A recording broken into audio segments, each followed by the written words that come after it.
That's the thing. That's funny, man. Yeah.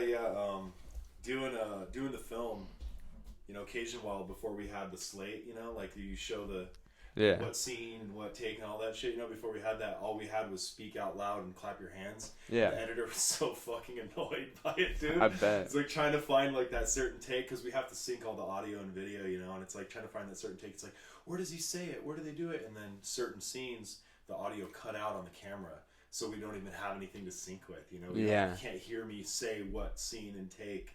Because we didn't have a visual representation of what the fuck we were filming. You have to write on your hands, like, fucking, write on the, like, scene, whatever, characters, slide. Honestly, probably would have been a better route than what we did. And then you're just like, so action. funny. Yeah, just action, click.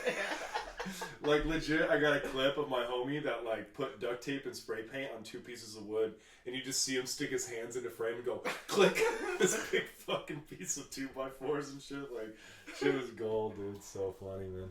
Sorry. No, it's all good. It's a good start. It's all good. Hello, time travelers. Welcome back to the Cultureland podcast. I'm the host for this episode. Alexis was the host last episode with Twig, and I think it went swimmingly. I enjoyed it a lot. So we'll continue to swap and do the doo-wop or whatever the fuck you want to call it. But today I have a very special guest, somebody that I've known for quite a while now. Some years, man. It's we like got a little bit of history, bro. Yeah, definitely. He's definitely an inspiration to me as far as like, wanting to write and wanting to actually like be like, oh, I'm gonna go and do skateboarding too. I mean, I was already kind of doing it, but then I found out about Mindless and I was like seeing you guys do your thing. I think on MySpace. I'm pretty sure it was MySpace. See, I remember Facebook, but you probably have a bad memory about all that shit. One of the coolest things about it, bro, is that, like, the connections that I made. Because, like, I haven't been doing Mindless for a few years now. I kind of started going a different route with my creative process and stuff and what I wanted to do. And it's like, I still have these long-standing, great relationships that all came from that, Caleb Smith, and, like, those days, like, it felt kind of overwhelming because with Mindless, like, everything I did before that was just homie shit. Yeah. And nobody ever got sponsored. There was no shop sponsor. We all felt like that was like outside of our fucking reach, dude. Yeah. You know what I mean? Like it didn't seem realistic that you could actually get a fucking sponsor. It would just seem like, oh, I'm not fucking Jamie Thomas, therefore... Or the Shep Dogs, you know or, what I mean? Like, at the time, I didn't even know what Shep Dogs was. And it's like, I was all about it, skateboarding, when Mindless first kind of became a thing, or when I started, kicking the idea around to Louis. Shout out King Louis. Shout out to Louis Ferrace, the man. When I first pitched the idea to Louis, like at the time, we didn't know anybody outside of our group of friends, and like that was like the biggest thing for me starting Mindless is like I wanted to make skate videos.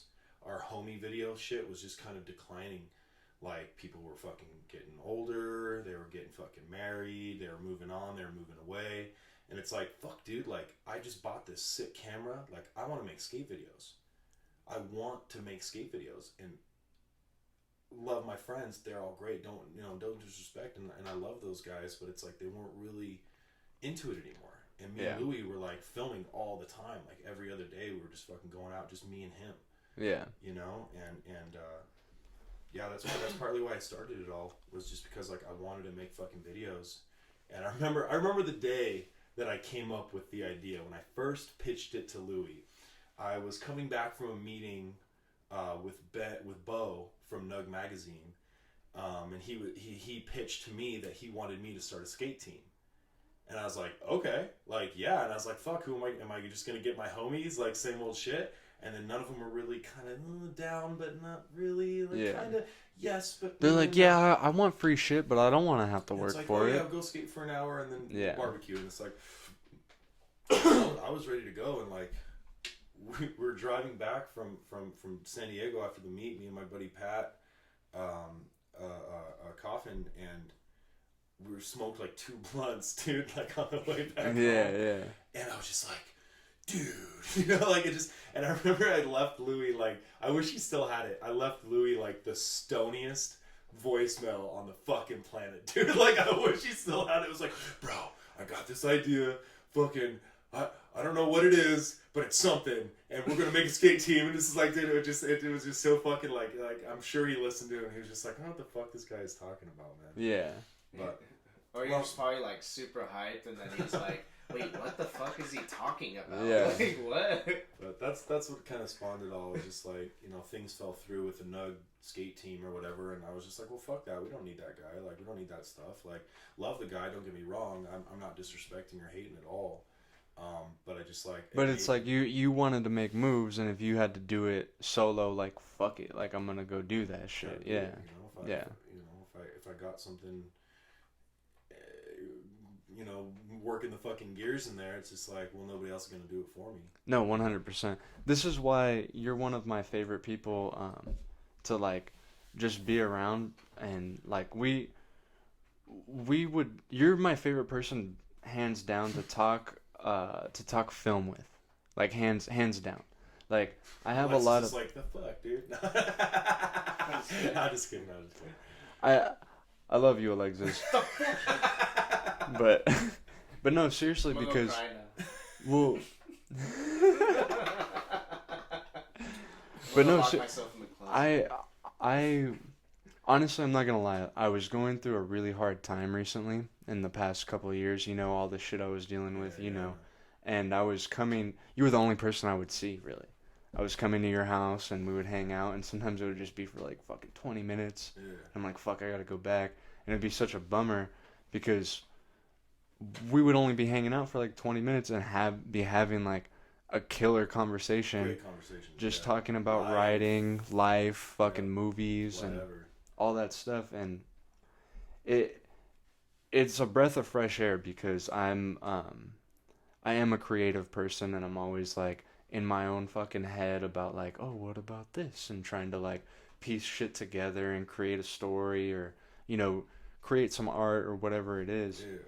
And most of the people I know, Alexis is obviously the exception, you know, but most of the people I know, I'm like, yeah, fucking blah blah blah, and they're just like, yeah, man, well, when you're done with that, hit me up, I'll be at the skate park drinking.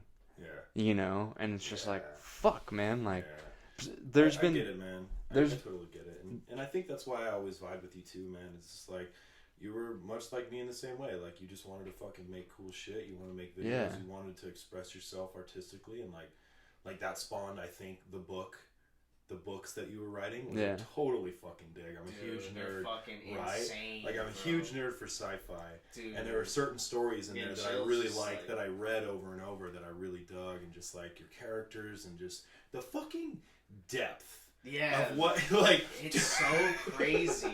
It's like, dude, let me take you to another fucking universe right now, man, and let me give you the 3,000-year history behind the fucking shit. Dude. It's like, let me go further than that. Yeah. What's crazy is, like, he was telling me about the book while we were on mushrooms, and I was just like, I felt like I was, because he has, at his mom's house, he has like a backyard where it's like, it's the way the cement is grained, it kind of looks like an old, like, mezzo kind of, like, I guess, like, I would say it was inspired. There was some ancient Greek, like, style pools. You know what I mean? Like back in the day in like Athens, right? Like the giant bathhouses and stuff like that. My stepdad was inspired by that and was like, I want like a bathhouse style pool and jacuzzi, but on the outside of the house. Yeah. So it's like very Mediterranean and Mesoamerican, like that ancient shit. The people that like now people look back and they're like, oh, how did they do it? You know what I mean? Like, ooh. But like the real fine cut edges of like it looks really cool. I'll throw a photo up of it. Do you know what the Hearst Castle is?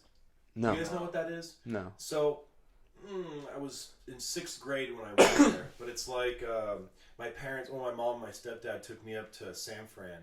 Yeah. And that whole Bay Area, we went to Monterey Bay, and San Francisco, and I got to see all that shit for the first time. I got to see Alcatraz. And, like, it was a cool trip, dude. Yeah. Well, they took me to this place called the Hearst Castle. And I was like, the Hearst Castle, what the fuck is that? You know, like, okay, I can vibe with it. Like, what the fuck? Like, okay. Yeah. And they take me there, and they're doing tours. And basically what this did okay, if don't quote me on this, but as memory serves, this is how the story goes. Okay. The dude started importing shit from all over the fucking planet, dude. From, like, all these other countries to make this giant fucking compound of a house. That's awesome. And there's, like, dude, like statues and columns from Rome and shit, and just, like, this shit from fucking this place and this shit from this place, and he fucking pieced together things from all over the planet and made this huge compound. In the house itself, Is it mainly all stone? it's hard to say, because yes, but the house itself, I think, if memory serves, he had it built from pieces all over the world. You know, like maybe he took the steeple from this church from fucking Yeah. and it created this gigantic house. It's almost like a Frankenstein place. That's And crazy. it's just all this dope shit, just all. But mind you, I was in 6th grade, Yeah. so my appreciation level was bordering on I'm a kid. Yeah, you're like, You this know? is cool, but like, I what? dug it, but I couldn't wrap my head around how really fucking legendary it was, dude. Yeah. Like, it was some legendary shit, and like the pools there were like the stone that was laid to create the pools were straight up like imported from all these different countries, Greece or some shit, and look into it, man. I will. because No, it's right cool up as my fuck. alley. Like- You already like, know I'm throw all up- throw fucking up a weird. picture of the Yeah. Hearst cat, some fucking screenshots from the Yeah, Hearst we'll Castle, definitely and just pull it like, up. Yeah. you know what I mean? Like, it's fucking cool, dude. Learn the history of it, because like that dude was a trip. Yeah. No, I'm down. It's like, I'm fascinated by stuff like that. But yeah, I mean, my stepdad is he's not like an architect or anything, you know, but he works for a concrete construction company, and his whole job is like estimating how much a blueprint is gonna cost the company to like, Trip. you know, like do all that. It's a So good job. So he knows what the fuck he's doing. Like when he's looking at blueprints of whatever the fuck, he knows every little piece of it. So he knows, I don't want to say as much as an architect would, you know, but like he fucking knows prints, you know, and he basically designed the fucking pool, and guess who he had fucking build it? What's up? California skate parks. What? Yeah. Because they know pools. Yeah.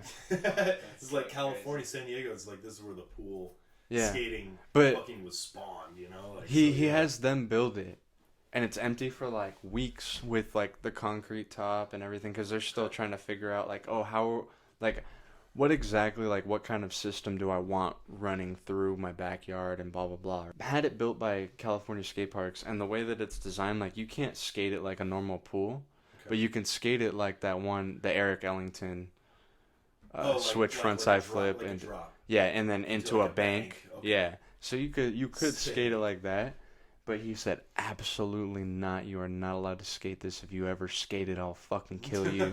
All this shit. Which I get. I get it too, but it's like, how you gonna fucking make? How you gonna have California skate parks make the pool, and then have it empty for like way too long, and then we're just like looking at the How long you fucking saying? 2 thing. weeks? Like, yeah, something like that. Yeah. Way too long. Yeah. Way 2 too long. weeks. Way too long, dude. I mean, we're skateboarders, bro. I'm pretty sure. I'm not gonna say for sure that it happened, because my mom does listen to this podcast, What's up, Mom? and she'll fucking kill him. But I'm pretty sure James did skate it one day when they were like all gone, and like Little Clean bro. it, yeah, and Dude, I dusted only met it your up. little brother like one time, man. He was cool as fuck. He's a super cool dude, but me and him, we're so different Different, yeah. that like. I could feel that. It's hard to connect. Yeah. I mean, we connect over certain things. I love him to death, and if anyone ever tries to fucking hurt him, I'll kill him, you know? Yeah, it's fam. Like, yeah, that's my fucking brother. But he's really interested in fishing and cars and shit that, like... Things that you don't really vibe with. Yeah, Andrew Green claims that when he gets out here, he's gonna fucking make me fish with him, and I'm gonna fucking be obsessed and blah, blah, blah. And I told him... Alex is like, side note, fishing rules. Hashtag fishing. Side note, but No, I mean, Oh, shit. I'm not knocking fishing. It's just I don't think that I'll be obsessed It's with not your it. Like personal thing. I'll do it. I'll like yeah, let's go smoke some joints and drink some beer and try to catch some You know, fish. that's You the know? fucking cool thing about fishing, dude. It's like, okay, I grew up fishing with my pops when I was younger and shit like that, and that's cool. And and then when I got older, I wasn't as good at it. I think because I didn't have like fish guru showing me what to do. But what I realized was a lot of people, my friends, when I was younger, my teen years, all they wanted to do was kick it and fucking get stoned and drink at home.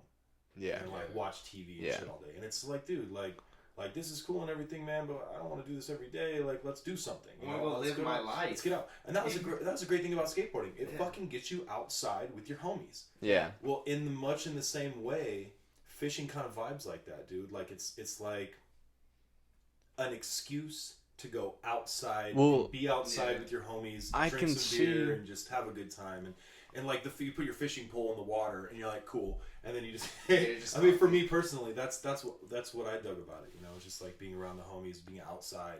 I can see how it's equivalent to skateboarding in a sense because you look for spots. You know, you're outdoors. You're usually like either you're solo or with like homies having a good time. You're usually probably drinking and smoking, you know what I mean? I mean, I can see how it's very much in that same ballpark of like a social thing, you know what I mean? Yeah. And so I could see why I would enjoy it. Yeah. But I can't see myself. Andrew makes his own fucking lures and baits and shit. Does. And he's like, you're going to be doing the same thing. And I'm like, probably not. And then I tell him I got the 3D printer right here and blah, blah, blah. But I can't run the fucking thing here. I can't. Oh, really? Yeah, you see the lights flickering and shit.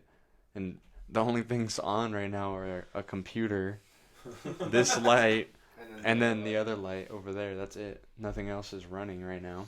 Well, all I'm saying is that, like, give it a chance purely not for fishing. But Oh, just to be outside. Just throwing it out there. Whatever. No, yeah, I you mean... do you, though, bro. You know, everybody's got their thing, and it's all good.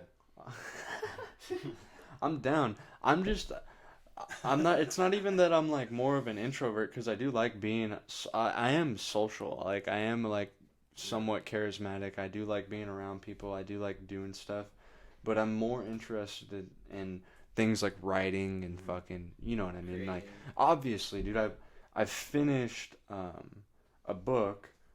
And I keep telling myself I'm gonna find an editor, I'm gonna get it published, and blah blah blah. But I'm terrified. I'm just like so scared of like an editor being like, "Yo, dog, this shit there's way too much. It's dog shit and blah blah blah," and like having to cut things and fuck. It's just scary to me, you know. I just want it to be the way it is. Well, here's the thing: is that when it comes to the creative aspects of being an expressive artist. You have to understand that there's going to be humbling moments. Oh, yeah, There's going to be victory moments. And there's going to be moments that make you want to fucking, pull your hair out and jump out the fucking window. I think that what really fucked me up about it, it gave me like almost like a social anxiety when it comes to like presenting my work, is the fact that I completely blew a premiere one time. You know, I fucking was so late. There was hundreds of people there. Siesta? Yeah. Okay. And there was hundreds of people there, and by the end of it... Why were you late? Oh, sorry. We already talked about it on my phone. Okay, like, alright. podcast. Yeah, I got the vibe. I got the vibe. We talk about it briefly on a past podcast, but basically, this one homie wanted to get one last trick, and then we went and got the last trick. To put in the video you were premiering? Yeah. The day of the premiere. The day of the premiere. No. Yes. Yeah. Well, no. But You know what I mean? but you have to understand. You have to understand that at the time, I had a very egotistical mindset, and I was like, Eric Costin did it with Yeah Right. Why the fuck can't I do it? Yeah. That's the problem, is that I'm not fucking Spike Jones or, you know what I'm saying. I'm not any of those. I'm not any of those fucking people. Not even close. You know what I mean? I can't imagine the situation where I've got a premiere coming up. I have to be somewhere in a certain time, and homie wants to go out and film. Like, that fucks my head up, dude. I had cutoff dates Yeah. for Mindless, which sucked, but it lights a fire under your ass to get things correct. And that's the thing, is that with my videos, pretty much every time I've made a movie or a video that I took really seriously or put, years of work into, I went to press and made physical copies of discs to sell at the premiere. You know what I mean? Just to get it out there. It's like, what better opportunity than having everybody who's interested there to have the opportunity to blah. Well, that's what Brent Hayden did with the first skate juice, and I obviously bought one right there. What did he do? He had them ready, pressed already. And See, ready. well, I come from the music, the music side of things, where it's like when you do an album release, you better have shit in your hand a month before, or you're going to be scrambling. And it's like I learned that through other people's mistakes and fuck ups, and I'm not going to say fuck ups, but just like bad situations, like I think Luke Chandler with Reason to Rebel, when before I was briefly playing in that band, had a similar issue like that. It's like he went to press and he wanted to have the albums on hand for sale at the show, and things got crossed, and the disc makers kind of fucked up or something. So I remember something of that manner, and I remember him coming to me and being like, Anthony, if you ever release something, make sure you have it. It always resonated with me. Make sure you have it in your fucking hand at least a month before the release date. And it's like, dude, that stuck with me. I never forgot that advice. That shit resonated with me, man, for sure. And it's like, same thing's gonna be with Cage, like Mindless, whatever. My first feature film when I was a kid, dude, Dog Eat Dog World, like same thing. It's like I wanted to make sure I had it in my fucking hand. So I just can't imagine the situation in which I'd let somebody talk me into that, dude. Dude, that it was sucks. It sucks. And then you're there and he's not making the trick, and the vibe is just like the one thing that would have been like that made it different was the fact that I never had any plans to ever actually I had plans to make physical copies. I had zero intention whatsoever to sell them. I wanted to make physical copies, and I was gonna make about 100.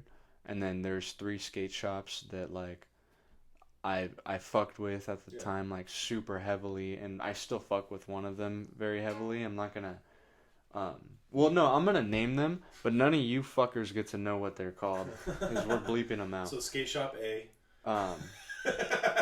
Skate Shop B, Inconsiderate. Okay. I still fuck with them. Yeah, Daniel. Yeah. I fuck with him. That guy's cool as fuck, man. I fuck with him heavy. Yeah. And then the other skate shop was with. I didn't know those guys. Okay. And cool don't bother. Don't waste your time. Here's the thing, actually. Let me be completely honest with you. The team. Yeah. Almost everybody on that team, fucking great people. Amazing people. You'd probably vibe with them on like the skateboard level and stuff like that. Okay. Fucking dope people. Mm-hmm. The guy that is running the fucking thing, owner, complete fucking douchebag asshole. And the funny thing is that I'm bleeping a lot of this shit. He knows I'm talking about him. He knows. If he's watching. No, he knows.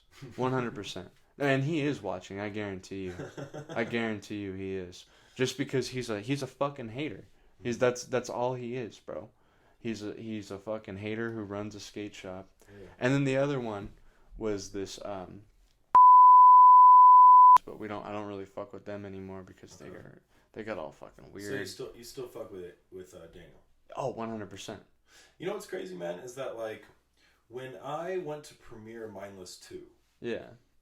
That represented, I think it was about 2.5 years of work for me. Yeah. And you did it. I know. What a nightmare. I'm so sorry I even brought it up. What a fucking nightmare. It was fun. I had a good time I'm so glad that observer's every other person, I'm so happy that every other person there had a good time. Yeah, but that's most like premieres.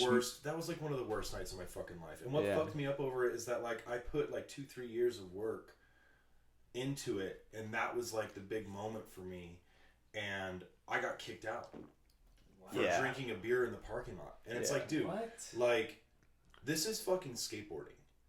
And then the owner dude.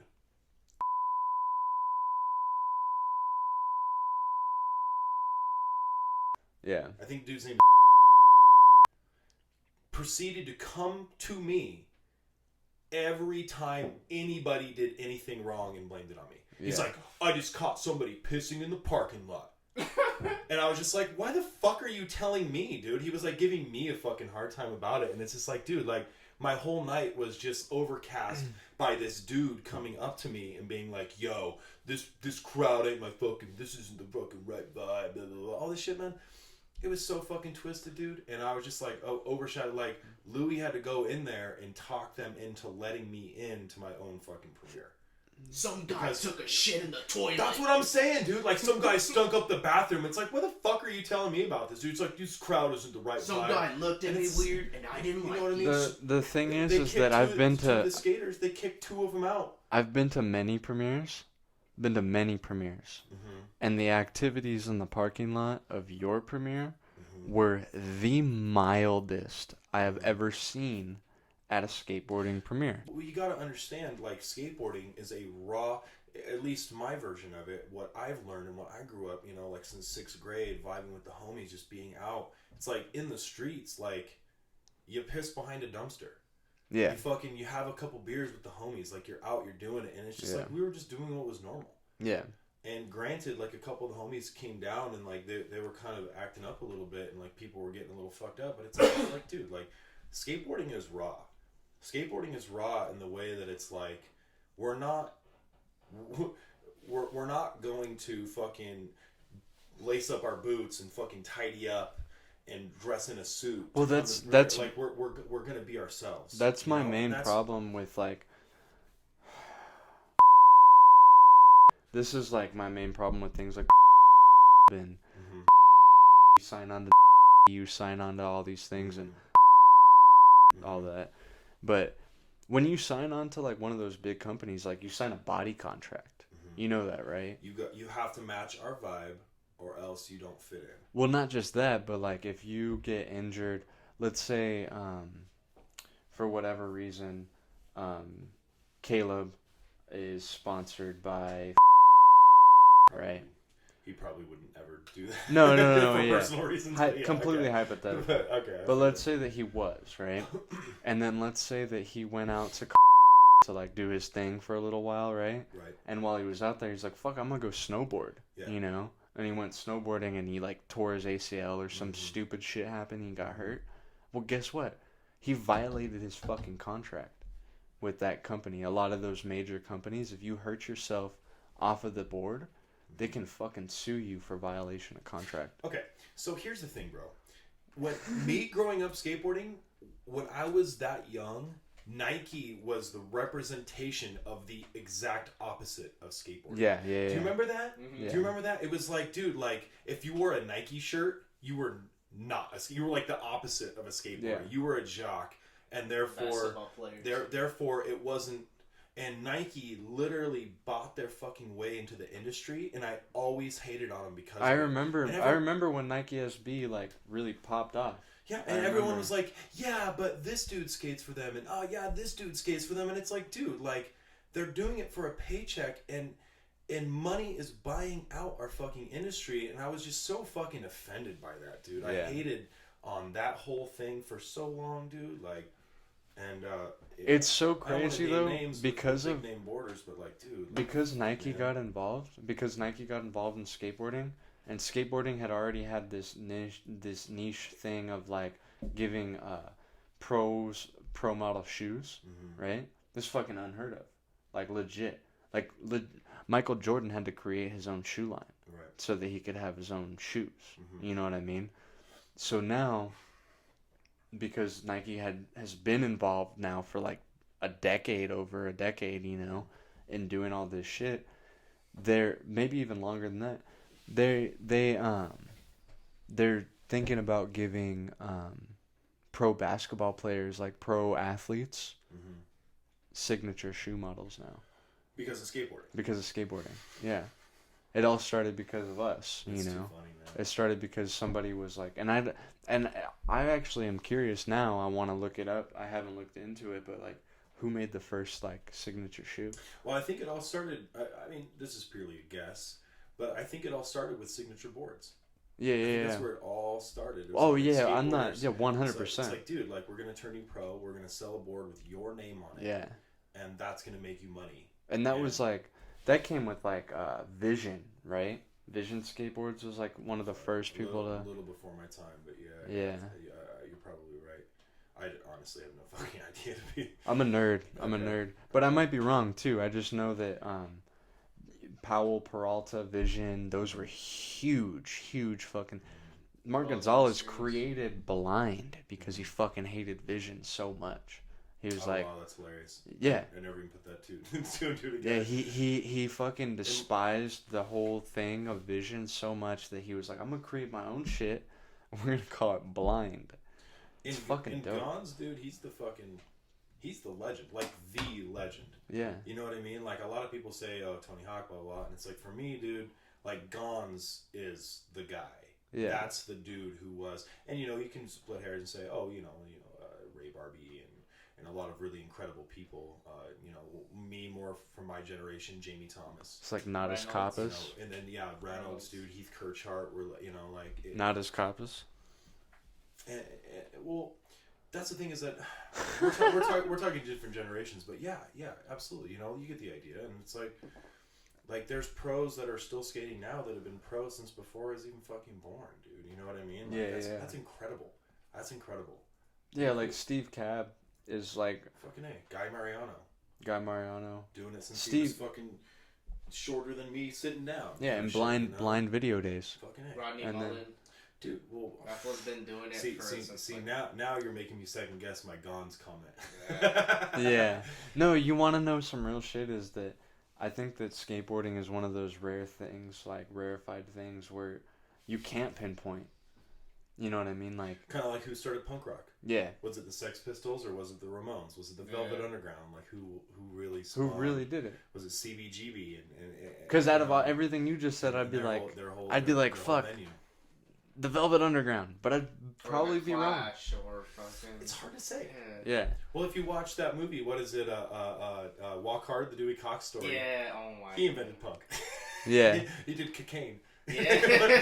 He's like, you're wailing and singing like some kind of Punk. Yeah. I fucking love that flick. That shit's so funny. That's a great movie. Yeah. And he's like, Yeah. Dude. the purple moon is rising. I can feel it. He's all what is running this? around on PCP. he's like, what is he even singing about? He's like, the toaster and the monkey brain gave PCP to the guy with gonorrhea, and it's like, what the fuck is he saying? He's like, obviously you don't understand. It's This the song Bob- is very deep. The Bob Dylan. Yeah, He's he's like- like Bob Dylan, dude. Fuck. He's like, Siamese people cat." are saying you sound a lot like Bob Dylan. He's like, That's the best Fuck line. ancient That's Egypt. the best line. He's like the Siamese cat is a sign of nobility in ancient Egypt, and his three band members are like, fuck nobility, and the next guy's like, fuck ancient Egypt, and the last guy doesn't know what to say. He's like, fuck Siamese. cats. Yeah, he's like, fuck Siamese cats. And he never once paid for drugs. Not Not once. once. And I love when he goes to make up with him, he brings him a big old bag of herb, and it's like, it's cool now. He just brings him like a fucking pound of weed, and they're like, alright, dude, let's stop the fussing and fighting, dude. Like, that movie's, so fucking it's gold, dude. I love that flick. I wish that they did a scene of him high in the bushes eating cake because they make fun Johnny of Cash? yeah because they Yeah. make fun of Johnny Cash in it. You know, it just would have been really funny to me. It's like the meme or whatever. It's like, you might might be be high high, on but LSD, but you're not Johnny Cash eating cake in a bush high, fucking all that shit or Fool whatever. as fuck. So fraud. Fucking gold, man. We are gonna take a quick break for a Coffee. message from our sponsor. Do you have an unruly gimp getting into your septic tank when he escapes? Well, that's a problem we can't help you with, but let me tell you about a problem we can help you with. That terrible smell under your arms. Wash it away with Mr. Creeps Natural Soap. Side effects may include nausea, vomiting, upset stomach, diarrhea, anal secretions, and sometimes, in severe and rare cases, temporary blindness. Do you have a couch? Throw it away! Get a new one! Come on down to Couch Town and get a new couch today! Look at your couch! It's old and gross and smells like sadness and farts mixed in with your ex-wife.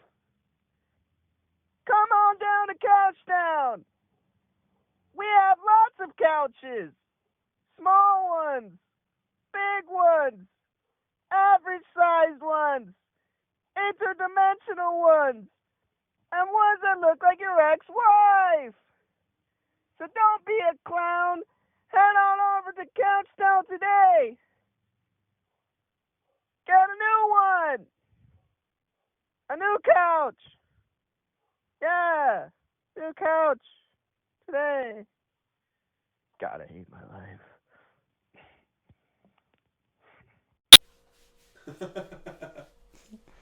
So, yeah, we had some interesting sponsors. So, throw us your money. We need your money. Right But- now. It's like, was that Rick and Morty? Where he's like trying to get a sponsorship from Nintendo, dude. And so they just plug it super hard and he's pulling out all his cash from a safe and he's like, Morty, we're gonna go buy the Game Boy Advance and blah, blah, blah, blah. Just Yeah. like, give me free shit, Nintendo. Or whatever, dude. That shit was gold. Yeah. So, I mean, seriously though, like, no joking. I mean, if cats follow you everywhere you go, we can't help with that. But we do have something else that maybe you suffer from that. Fresh scents for your bathroom. Yeah. It's like, do you have trouble walking everywhere with the shoes that you're currently wearing? Well, we have hats. It's like, the fuck, dude? What are you trying to push on me right now? Yep, Make up your mind about what you want me to buy from you. that's the vibe. But for a couple minutes, Alex is gonna hop in. Don't you dare. No, we're not. I'm not gonna. Alright, but here he is, the one and only Flex Sage.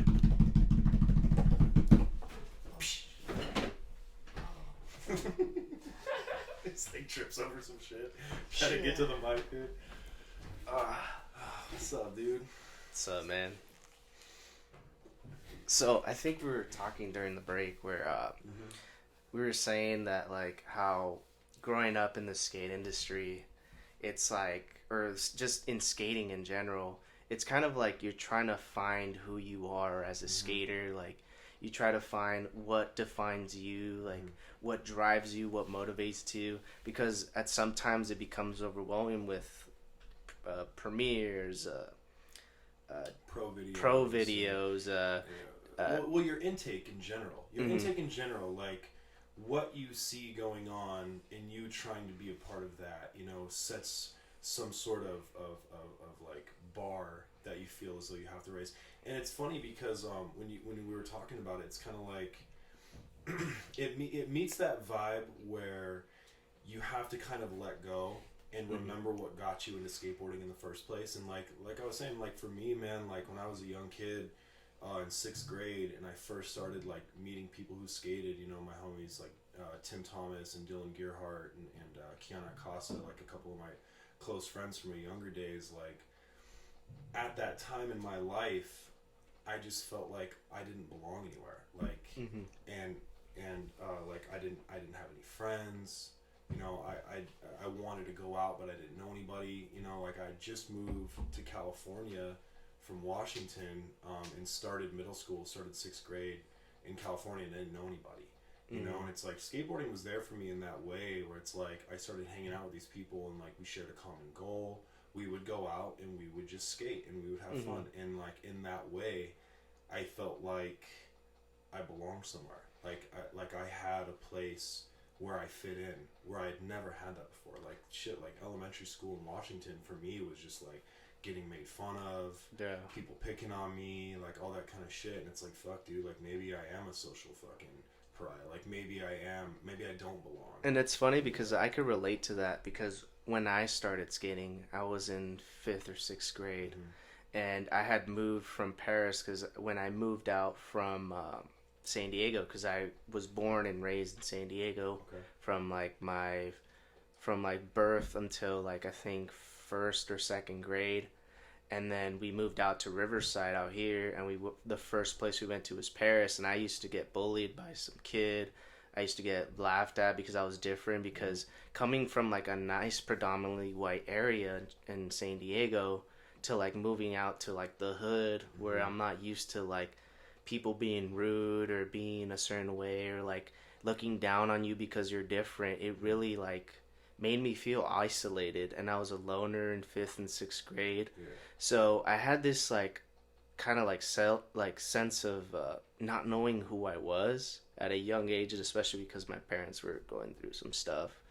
And but anyway, like what I found was awesome was like one day, I think when I was in 5th grade, when I was out here in at Oak Meadows Elementary, I saw Josh Marin skating like just like a flat, or like skating like the manual pad, which is there. And I was like, whoa, like, cause I had seen boards before growing up. Like I think I talked about it on a previous podcast where my uncle had borrowed one from one of his friends, and I would just like kind of do the knee thing where you like ride it on your knee. And like and then it wasn't until like when I was in 5th grade that I saw it, and one of my neighborhood kids had one, and I was like, dude, what? Like, this is so sick. What is this? And then I saw Josh Marin and John Davis skate at the like outside of that school sometimes, because like I wanted to be part of that. Like I wanted to do something different, because obviously like what you normally have is like, oh yeah, football, baseball, or like, but I never could adhere to that type of sport because I just felt so indifferent, because I thought differently. I didn't want some coach hounding me. I didn't want I wanted to do my own thing. So that was the beautiful thing about skateboarding for me, is it's like skateboarding is where all those misfits all fit in with each other. Exactly. It's like we found like a place to like meet up and just be, yeah. be misfits. It's like cool. Like, and it's funny because get in trouble and get kicked out. And, what's that Christmas movie with the misfits? The misfit toys. Oh, I think I know which one you're talking about. Yeah, because that's what we are. You know, we're those misfit toys. Yeah, and when I finally got into like skating and like had done my years, like 5 or 6 years into it, and I met everybody and started getting more involved, I kind of lost track of why I had started doing it in the first place. And it was because I was trying to have a sense of identity of what I liked, what I wanted to skate, but because of the stress of you have to do this, or I have to perform this, because there's a date line where it has to be cut off and done by.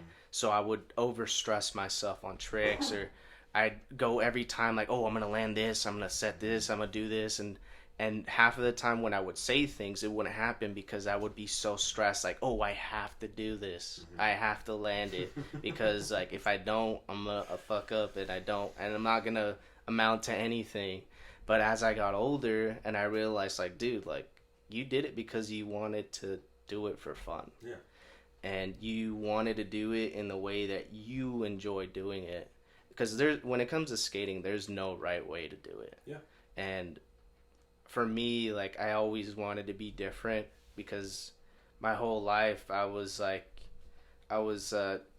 always been treated different because, you know, obviously I have green eyes.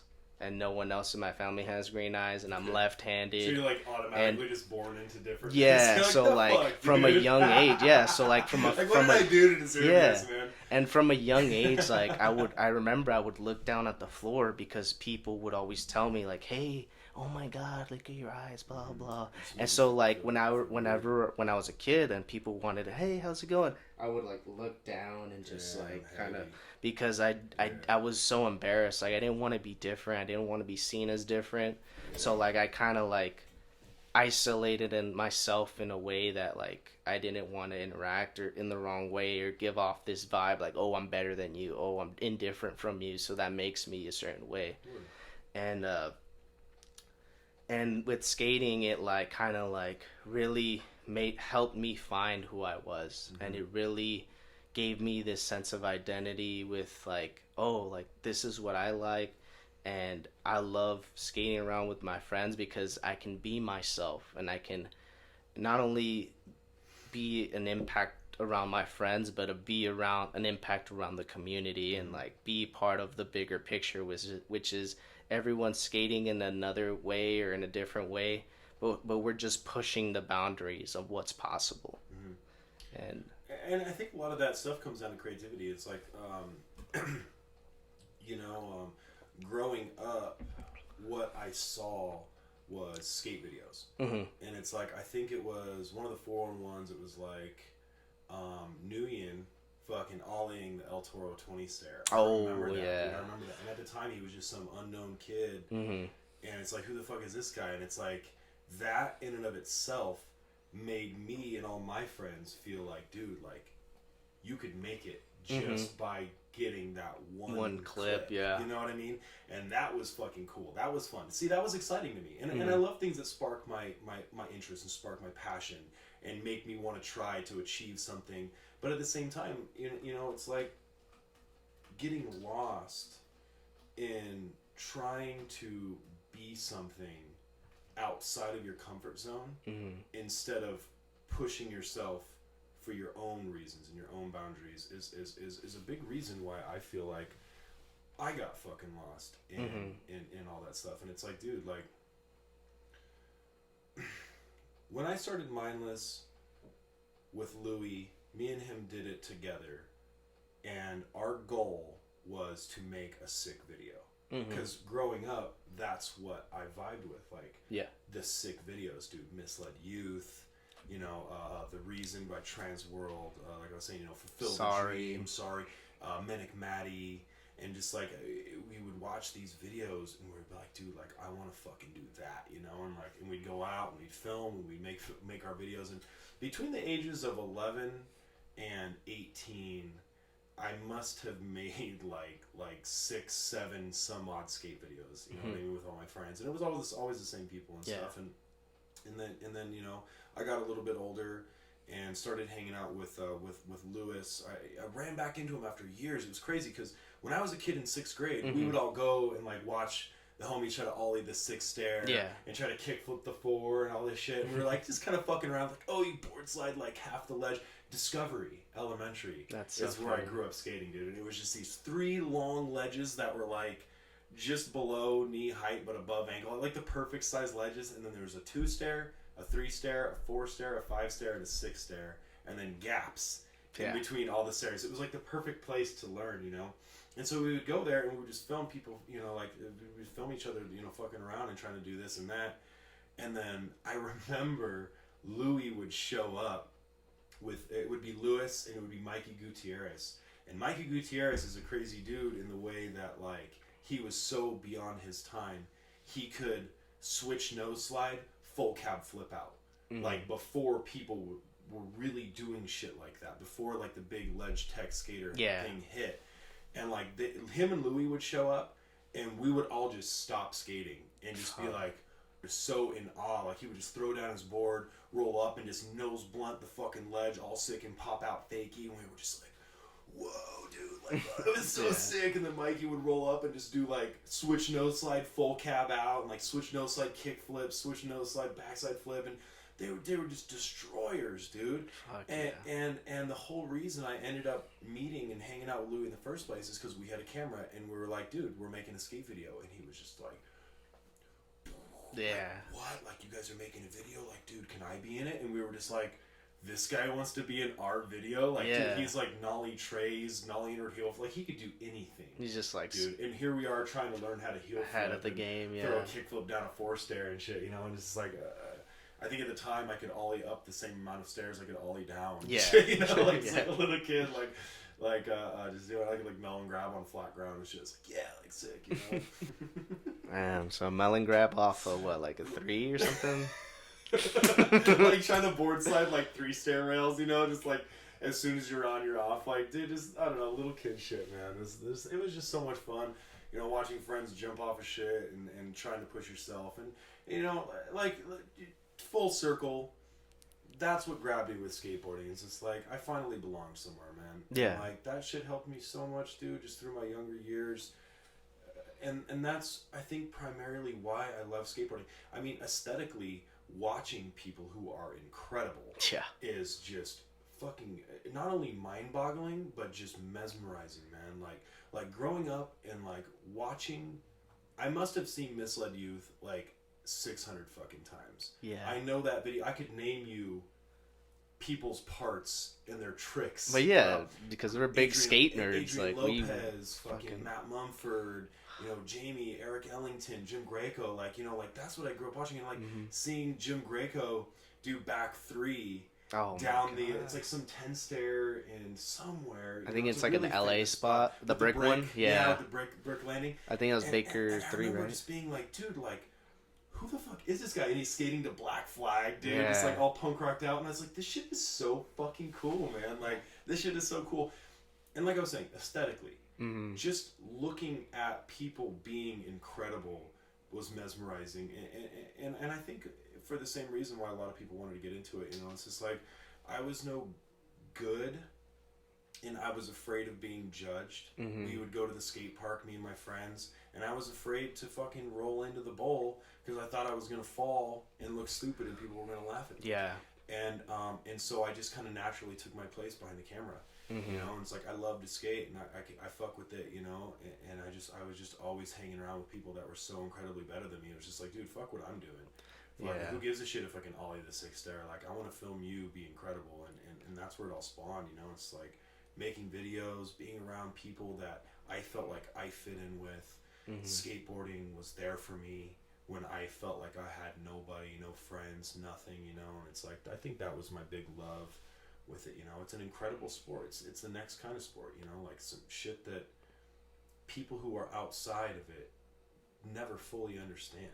Yeah. And one of my favorite things, I remember, like, I think it was Cherry, the Supreme video, where Mark Gons is talking about what makes people who don't skate hate skateboarding. And it's like they kind of hate the freedom of it, because there's a fucking serious level of freedom in it to just be able to move and be who you want and flow and do whatever feels good and feels right. And it's just like, dude, like, I'm so inspired by that dude. Yeah. And he's just such an incredible human. Yeah, he's definitely one of the forerunners of that era of where it transitioned from pool skating into like street skating. And it definitely, he's definitely had the impact in the whole scene since after his time, and to this day he does like art shows and stuff, because he not only meet that guy. Yeah, definitely. That'd be sick. The conversations you could have with that guy, like I can't even imagine, dude. Like he's such an incredible human. And just such a rad, down to earth person, you know. And like I don't know. Yeah, I think it's going off the rails a little bit. It's okay, man. You ever play EA Skate? Of course. Yeah. Yeah. You ever listen to like the shit that Gons would say in it? Yeah. So legendary.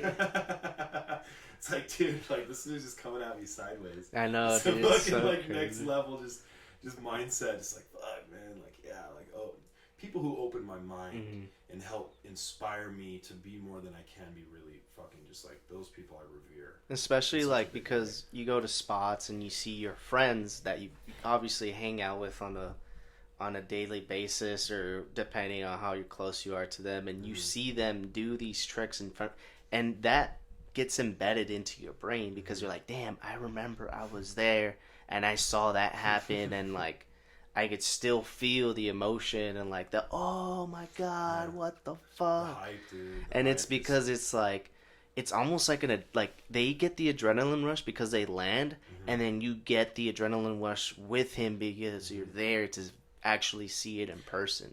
And then that kind of makes me think like the 5-hour clips. Yeah. You know what I'm talking about? The 5-hour clips. The clips that you kill yourself over, and just like, I remember with Mindless, I was filming a line with Hunter. Mm-hmm. And it was like, throw down, switch dolphin flip, and then push around a little curb, Mm-hmm. and nollie inward heel flip, front board, fakie. And dude, we just pushed so fucking hard. Like, I'll send you the clip. Like, run the clip, dude. Run the clip, you know? Yeah, we'll have a plan right now. And just like the amount of work and sweat and time that went into just that clip specifically, people will never know. Yeah. But that feeling, that accomplishment, like once he clipped down, wheels down, rolled away, and we were just like, thank God, because I got fucked up, dude. Yeah. I clipped that ledge and fell and busted my knee and dropped my camera, and like, you know, when I'm holding a $3,000 fucking HD camera in my hand and I trip and I fall or I hit a rock and I go down, I tuck and roll. Yeah, I put my definitely. knee, my elbow down, like I'm still fucked up from it, you know, knees, and like still saving my camera from the fucking concrete. There's times where I saw him eat it really bad too, filming lines on like a cruiser board, and I just be like, oh my God, because think about it, we don't have money to be spending on fucking brand new cameras or brand new lens every time it breaks. You gotta save that so shit. like you gotta fucking like, because I think there's even a point in me like where I would film sometimes like lines or something, and like if I fell, like I'm hugging that thing because it's like, dude, I don't have the money to fucking buy new shit. You're like, I can't afford to fucking fall. Like, yeah, I'm gonna right just now. drop like fucking $3,000 real quick. Well, how I would put it is like, dude, like my body will heal. Exactly. My camera does not. Yeah. You know, like if I go down, I'm gonna take the fall. I'm gonna suck the camera into my chest, and I'm gonna eat shit. Yeah. And I remember I was filming with this kid. Like I just met him, and we were filming a line at the Black Church in Escondido off Nordal. It's like a little 3-stair, and then there's the yellow, like the black rail with the yellow stairs. I think I know and it's what like you're a talking long about. 3 or long 4, and the rail's kind of tall. Mm-hmm. So you like kind of go around the weird yeah, I church. think I know Remember? what- It's like the 3-stair. You can like. I remember it was like he was like doing a trick down the little thing. And then you turn around and you grind the stairs, and then he was going to do a trick down the 3 or the 4. Yeah, yeah. And so I'm turning this corner, and I'm goofy, and he's regular. Yeah. So I'm better at turning backside than I am front side, dude. And I fucking round this corner trying to haul ass after him. And my board goes this way, and I go that way. And I go down, and I suck the camera down, and there's just this clip of me just feet in the air, just sliding on my face, dude, on the concrete. Just I remember the feeling, dude, and I just had a big scab just all down the side of my face. And the dude was like, bro, like, oh, I'm so sorry. And it's like, dude, you didn't do anything. And I was like, come on, man, next try. And he was like, what? Like, next try? What are you talking like, yeah, I didn't about, just man, next try? fucking... Like, you just face planted, bro. And it's like, dude, this is the fucking nature of the game. Like, if you're gonna eat shit, you're gonna go down, and you're putting your fucking self through this. Like, I'm not gonna give up just because I have to go through the same shit. Like, I'm a filmer, sure, but I'm gonna fucking pack it, and I'm gonna fucking fly face first in the concrete, and I'm gonna get up and I'm gonna do it again because that's the nature of the game. You know, you put yourself through fucking hell, and you accomplish something with your friends. And I might not be landing the trick, but that gives me that level, like you said, that hype, like that level of fucking it's funny. It's funny because you ever watch Weekentage? Like the guys that are the Weekend Skateboards? No. Get the fuck out of here. No way. No. Well, they're from Florida. Oh, yeah, and I know Weekend Skateboards. I just I never watched the Weekentage. It's like they made like skit videos for skating. You would love it. Well, anyway, yeah, you would definitely love it because it's so fucking funny. It's like comedy and skateboarding. It's comedy skating. Like, oh, like, you know, you make funny jokes or you make like a skit video like you would see on like a bit on like a comedy show or something. Dope. But it's all skateboarding. But it's skateboarding related. Well, there's this one where the filmer, he's like, yo, I got some new filmer shoes, bro, so that way we can like I could be better at filming you on lines and shit. And he's like, oh yeah, what'd you get? He's like, I got the new Huffs, bro. Like, check these out. And they're fucking rollerblades with a fucking, they're fucking rollerblades with an H on them. And then the homie's like, dude, like bro, dude, these aren't fucking shoes, bro. These are fucking rollerblades. He's like, nah, bro, trust. They're made for film, bro. And like, so then they go out and he's like filming a line like, oh, like rollerblading behind the homie. And then they had like commentary in the back, like, "Yo, dude, I don't know how I feel about this, man. Like, this dude's been like acting mad weird since he got the new fruit boots or whatever." And he's like, "Dude, they're not fruit boots, man. They're filmer shoes." And then and then there's like they take clips of him like filming, like just sitting down like right behind him. The guy's filming a line and he's just like squigging right behind him, like. and then towards the end of that, like the skit for that video, it just shows him just fucking eating shit with the camera, and I'm pretty sure it was probably like a camera that was already broken, right. But like the way he like eats shit, he's like, "Oh my god," and he just throws the camera, and there's like 3 or 4 like I think scenes where it's like him just eating shit with the camera, like literally as soon as he feels like he's eating shit, he tosses the camera forward. And in one of them, he just fucking slams so hard that the camera, when it falls and hits the ground, it just explodes like, and the handle breaks off and it just flips over and it's like, it's just like, what the fuck? Do you remember Heshla, the creature video? Yeah. Dude, if you bought the DVD, like the video, it came with this little like this little keyboard. If you bought the video, it came with this little like extra. Where it was a skit, like a little movie, like a little short film. Yeah. And it's like it's all black and white, and these dudes like go to like buy this herb off some dude under a bridge, you know? Oh yeah, like, you remember that? I remember that. He busts out the bag and it's like glowing green. And he's like, we're gonna go skate this legendary pool. And the dealer guy under the bridge is like, no, you know, like it's so no, you know. And they're like, what the fuck, you know, like what's going on? He's like, here, you need this special herb. And they're like, what the fuck, what for? And he's just like, when you go to skate that legendary pool, the blood sluts of doom will come and kill you all, or some shit. And it's like, they're like, what the fuck is this? You guys tripping, you know? And so they go and skate the pool, and they're supposed to smoke the blood sluts out with the fucking little Imagine a trailer for that. They're like, in a world where blood sluts take over the pools. And then they go and skate the pool, and it's all epic. And herb then will these keep like them alive. these chicks like on like roller skates with like zombie makeup just come out and just start murdering them all, dude. It's so like funny. Oh my god, take out the herb. It's so funny. What's up, little homie? Yeah, I fuck with all that shit. But anyways, I wanted to strafe off from that and ask you, did you ever feel like when you were skating and filming and stuff, like, I mean, obviously you've done film work and you've done projects beyond skating.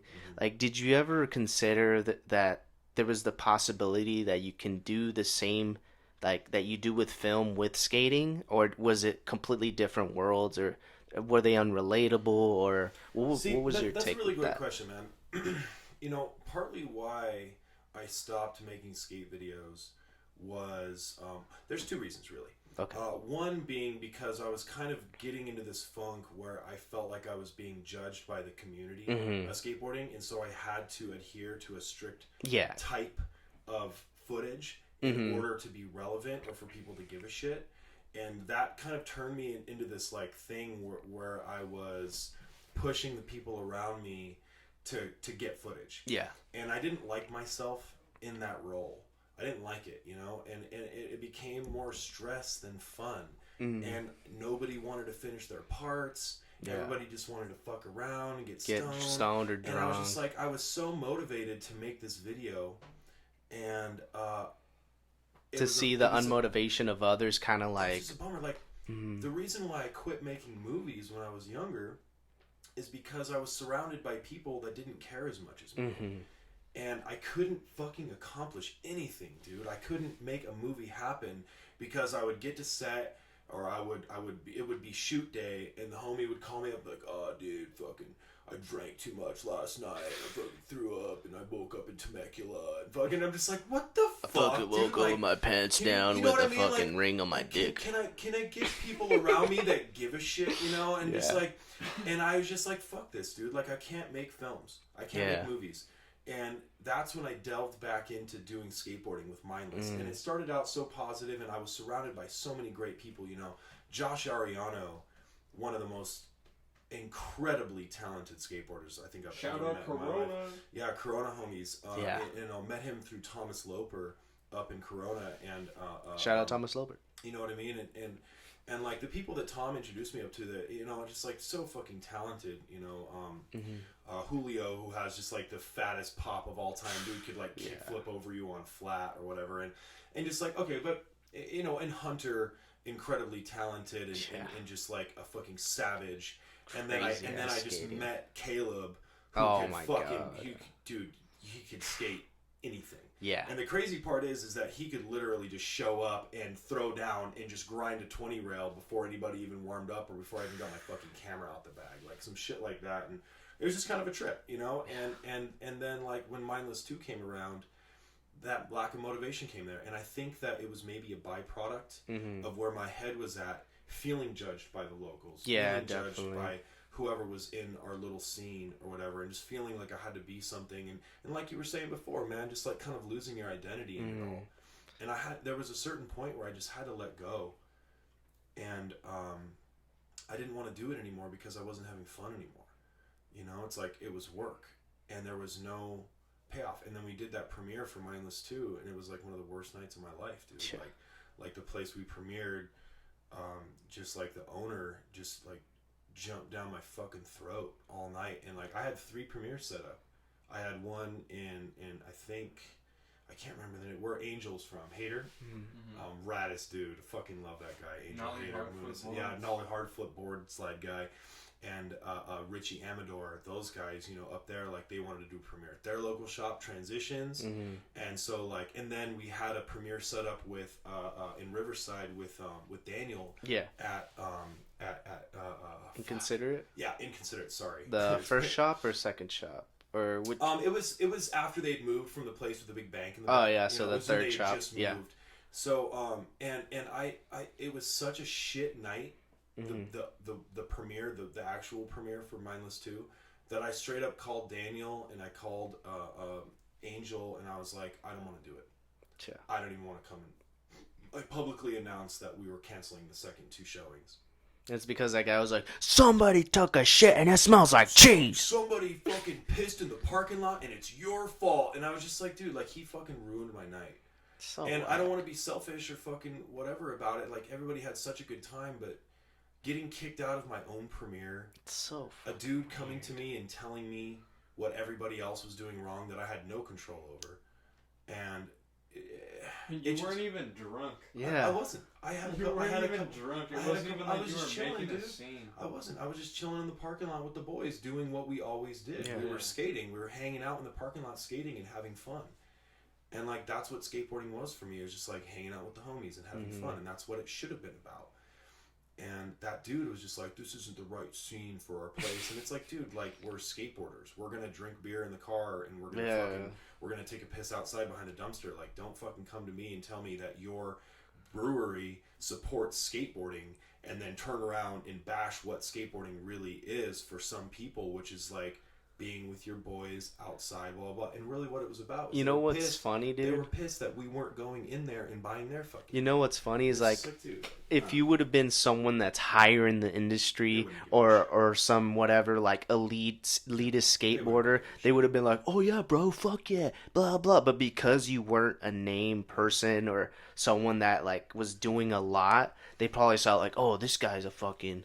He's just some kid. Like, I could just be a fucking dick because I don't fucking know what he's doing. And whatever. Like, I get it. They're running a business. But, dude, I brought so many people there that night. Yeah. And they made I brought a bunch of beer from them that night. They made so much money off of us. And it's just like, dude, like, whatever, man. Like, you're pissed because we're skateboarding, basically.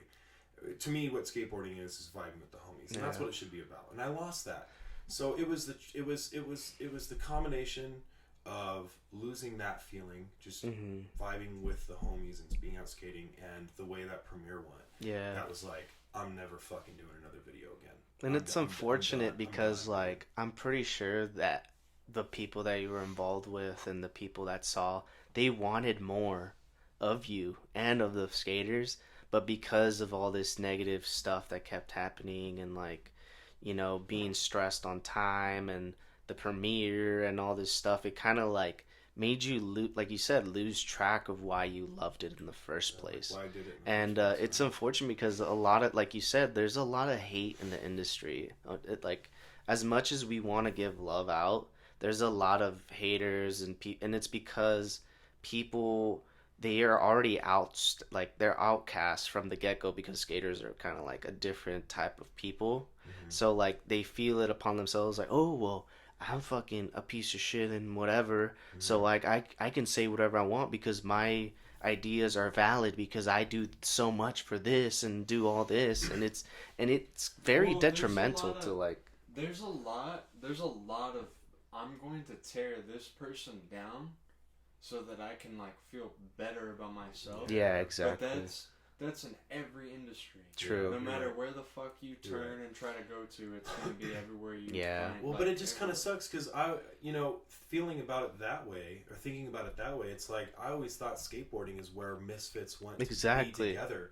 Yeah, and then all of a sudden, like misfits aren't welcome in the clean skateboarding. But then again, is like what is clean or what is, and it just deters like, from that nollie backside heel flip. I just did down that 13. I didn't land it perfectly, so we're gonna need you to film it again. They have the same. They have the same problem.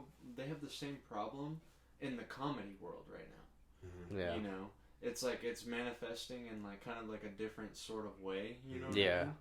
But yeah, it's supposed to be. Oh, we're a band of misfits that had fucked up shit happen, or we just don't fit in. We're going to turn it into something positive. Yeah, and we're going to turn it into something positive. But there's a bunch of people out there who aren't good at like spinning shit around, and then they turn this shit into like, oh, I'm gonna try to break this person down and make this person feel bad about being a misfit. Yeah. Even though that's what we all are in the first place. You know?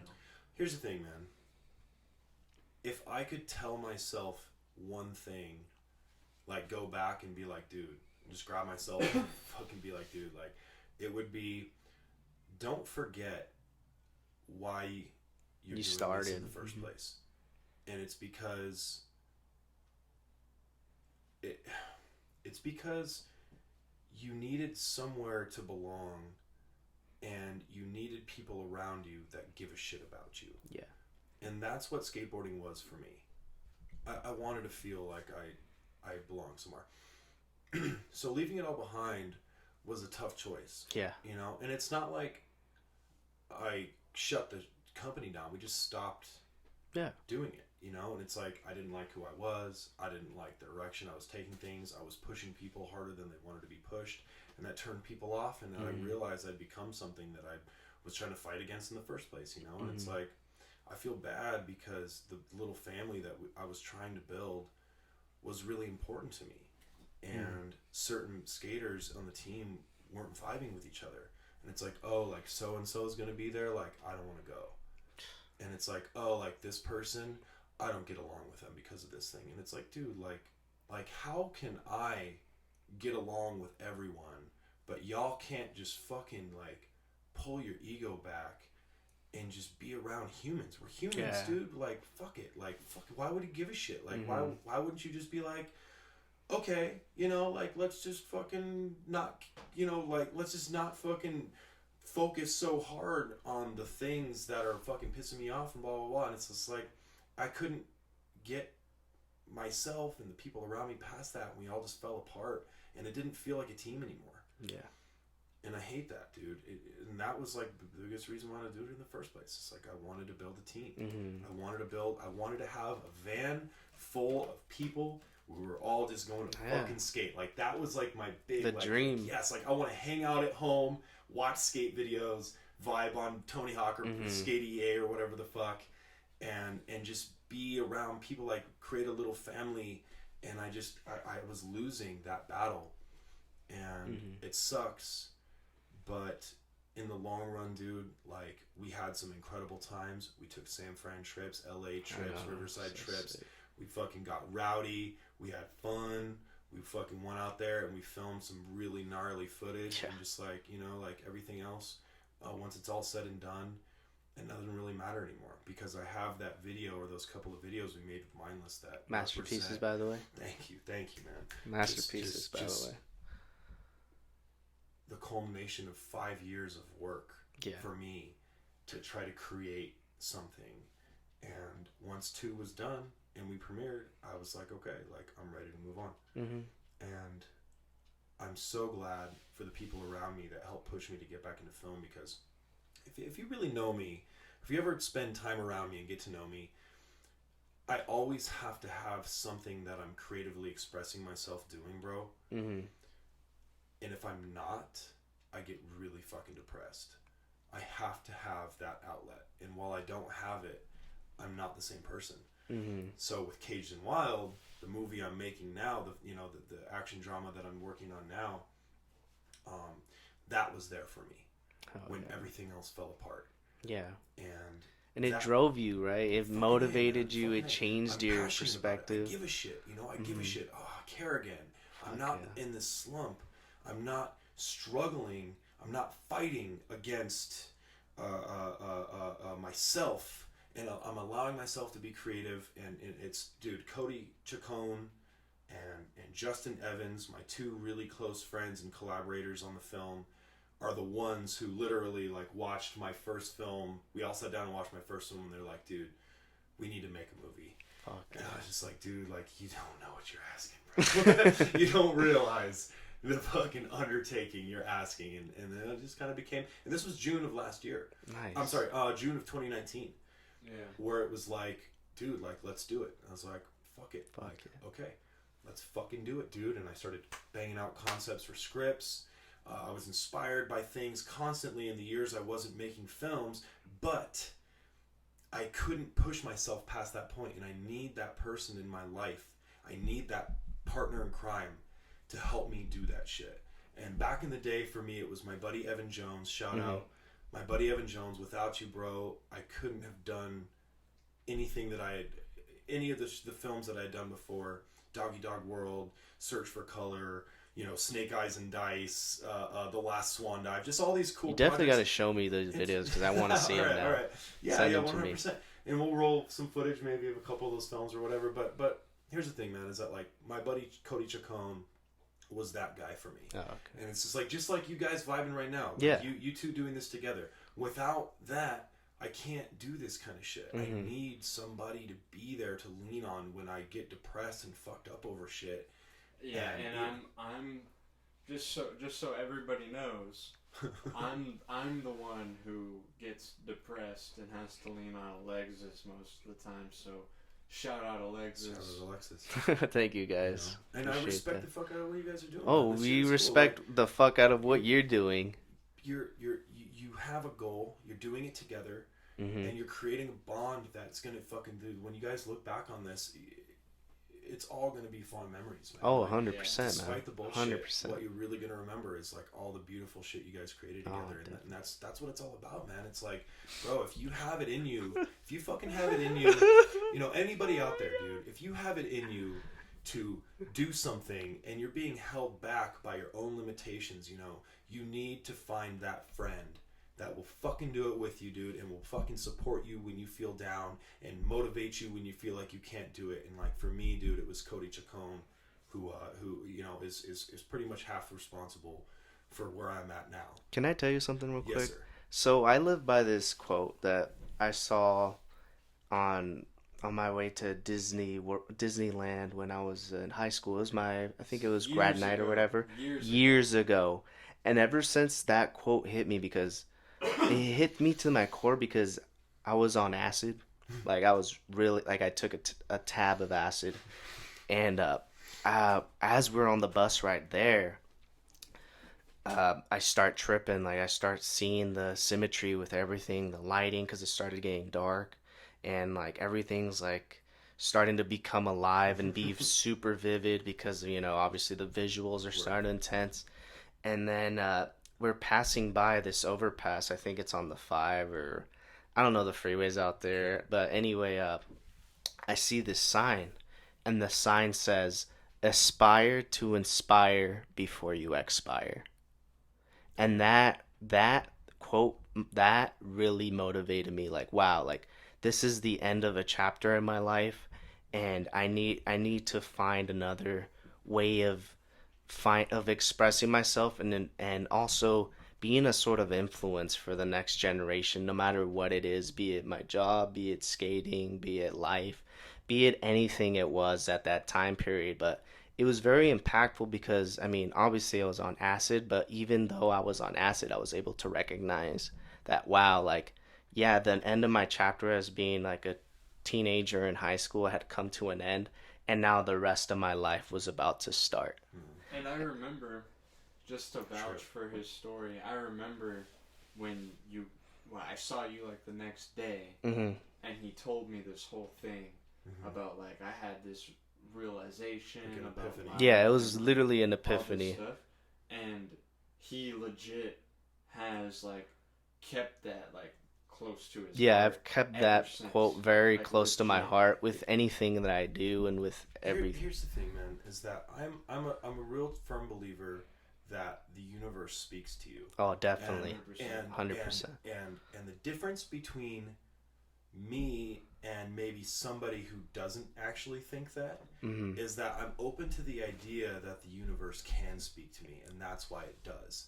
And if you allow yourself to succumb to modern culture, modern society, and you kind of let those things numb your senses and just be on the daily struggle, you kind of lose that perspective. And it's like, fuck, man, like that moment of epiphany for you, the people that have those moments of epiphany, I can relate to, because I feel like I'm open to the fucking universe giving me signs constantly, bro. And like the only thing you're really guaranteed in this life, bro, is that you're gonna die.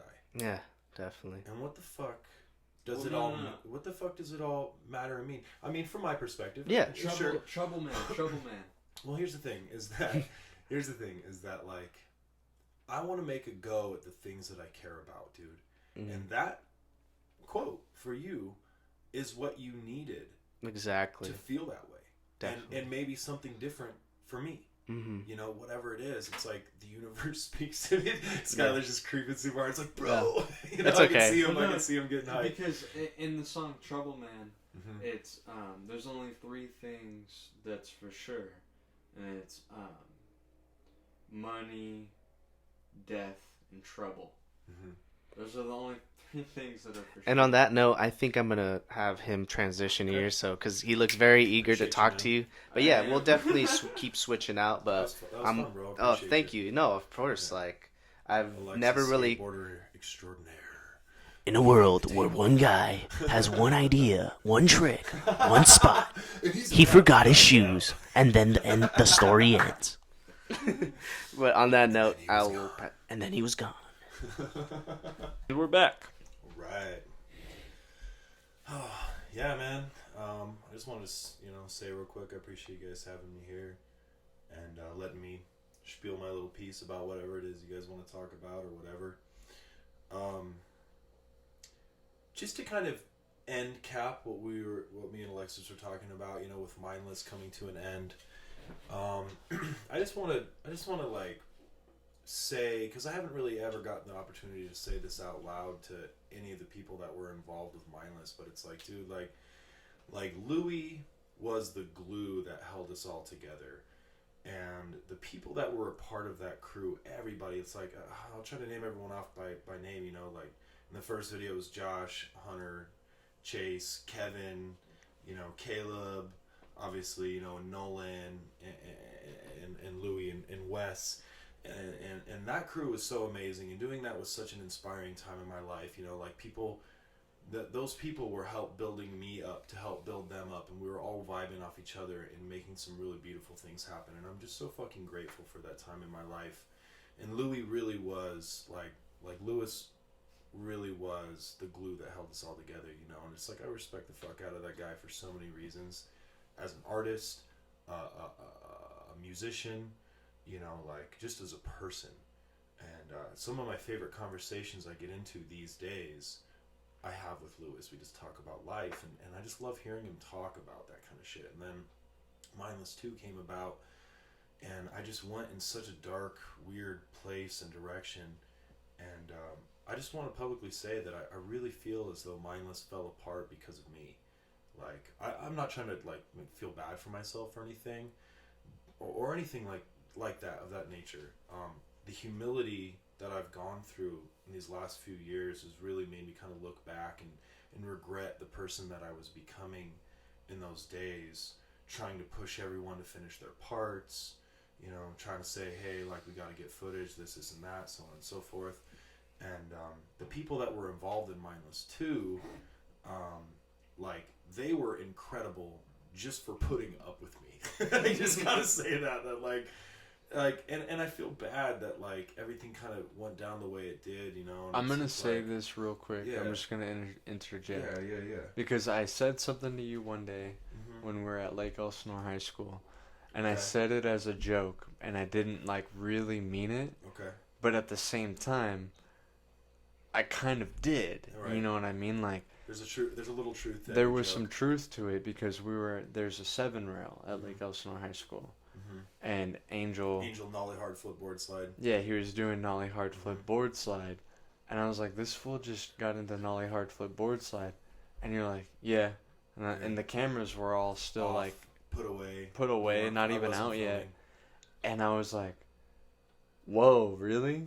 And you're like, yeah, it's whatever. He does it all the time. It's like whatever, and I was like, worst filmer ever. Yeah, straight up. and I know it's funny, but it's not. But it's like that's who I was becoming. Was just like this like kind of mentality that, like, if it's already been done, that there's no reason to document it, and that kills the vibe. And it's just like, I killed that vibe. What Mindless was, all the beauty that we had put into it, I took it and I turned it into something that it wasn't. And that's, I think, was the biggest reason it all fell apart, and why I kind of pushed people away. And I was in a really dark place in my life in that time, man. And it's like, the fact that everyone finished their parts, I'm totally blown away by it. It's like, dude, the people, well, I mean, it wasn't even them, you know. I really think it was me, you know, like, calling people up. And at the same time, I had a lot of pressure on me. I had one person saying, hey, bro, if you don't drop my footage, I'm going to release it with someone else. Yeah. And then I had another person saying, I need to film and catch up. I don't have enough footage. You cannot release this video till I'm ready. And I was stuck between these two worlds, trying to make everybody happy, and I myself was getting miserable over it. And just like, dude, the people in that video, man, just like, I'm going to try to remember everybody by name, but like Bobby and Everett, the brothers, Lunetta brothers, like, such an incredible talent, both of them. And watching them push each other was really fucking radical. Just taking them to a spot and them being like, I already got 2 clips, where you at, kind of shit, you know, like that mentality. I fucking vibed really hard off that, you know. And Wesley introducing me to Angel, and Angel introducing me to Richie, John Drinker jumping on board, you know, and everybody that I met doing that video, you know, everybody that I met doing that video, like, I look back on it with such fond memories because we fucking did it. But I want to apologize to all of them publicly, or on this podcast, I guess, because, like, the person I became kind of fucked it all up. And I had these really incredible people in my life, and I was pushing them all away to try to achieve something that I felt like I needed to achieve to mean something. I wanted affirmation, and growing past that now made me, you know, and humbling myself in that way made me really realize that that mentality is exactly what was creating the need for that mentality at that time. And just like, you know, I'm just so fucking thankful, dude. Nolan, fucking, you know, John, just everybody that was involved. You know, Julio and Andrew, and even Jakey Sparkle for a little while, who's incredible. That dude's you know, just insane. Incredible. I don't think I've ever Just- actually just- met him in person, but he's gnarly. If you ever have a chance to meet that guy in person and just watch him skate, Yeah. it's just. I've seen him skate at Bishop before, the but I've never fluidity actually met him. And the raw talent that just seems to come so naturally from that dude. Being able to capture that on a camera is incredible, dude. It's such an experience, and he's just such a laid back, fucking cool guy. And like, it was important to me that we documented anything that we did. Yeah.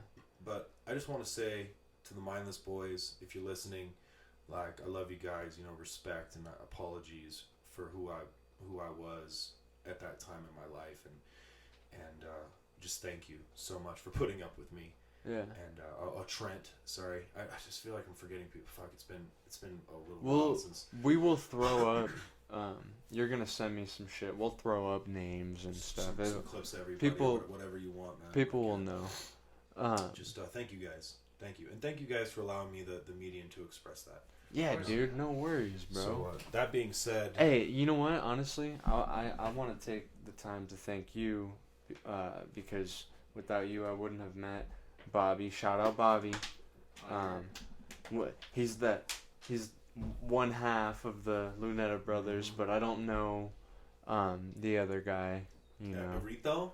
I don't know. Little Rito. When I first met No. him, he was like 16. And he'd like eat candy. I know that like, he's he was gnarly. just such a kid and just. He's gnarly at skating. They're yeah. both fucking incredible. Yeah. But honestly, man, like, shout out to you for introducing me to Bobby, introducing me to Louie, Hunter, like all these people, man.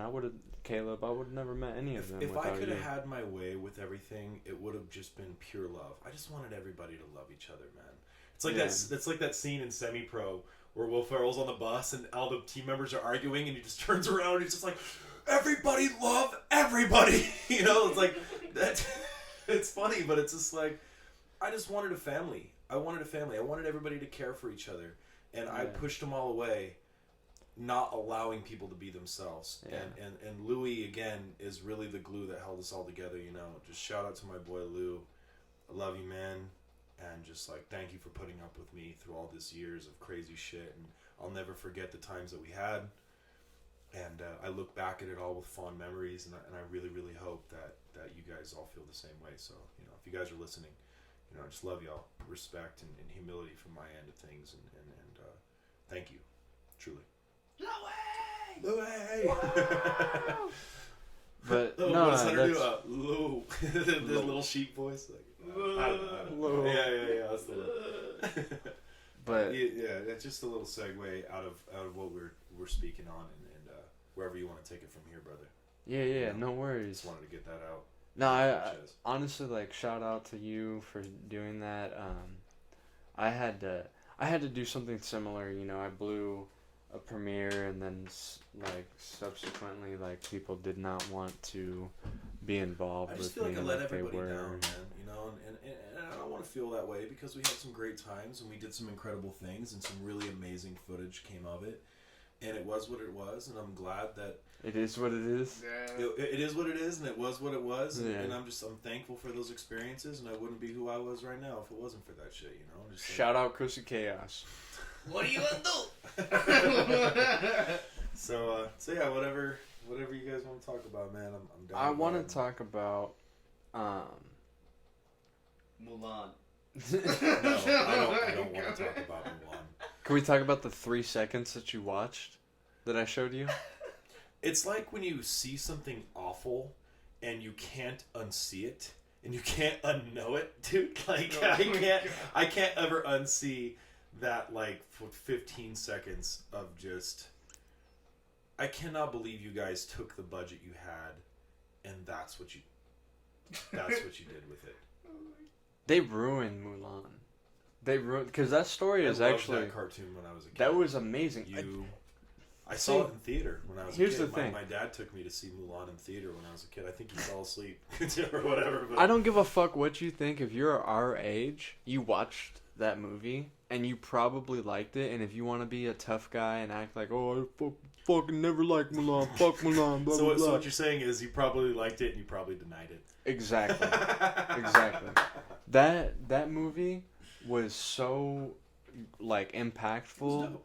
And it's like one of the few, like, princess, like, esque stories of Disney where it's like you could watch that, like, as a boy or a girl and be like, this story is amazing and it makes me feel like all kinds of ways. Fuck the haters, man. And That then was you an incredible watch story.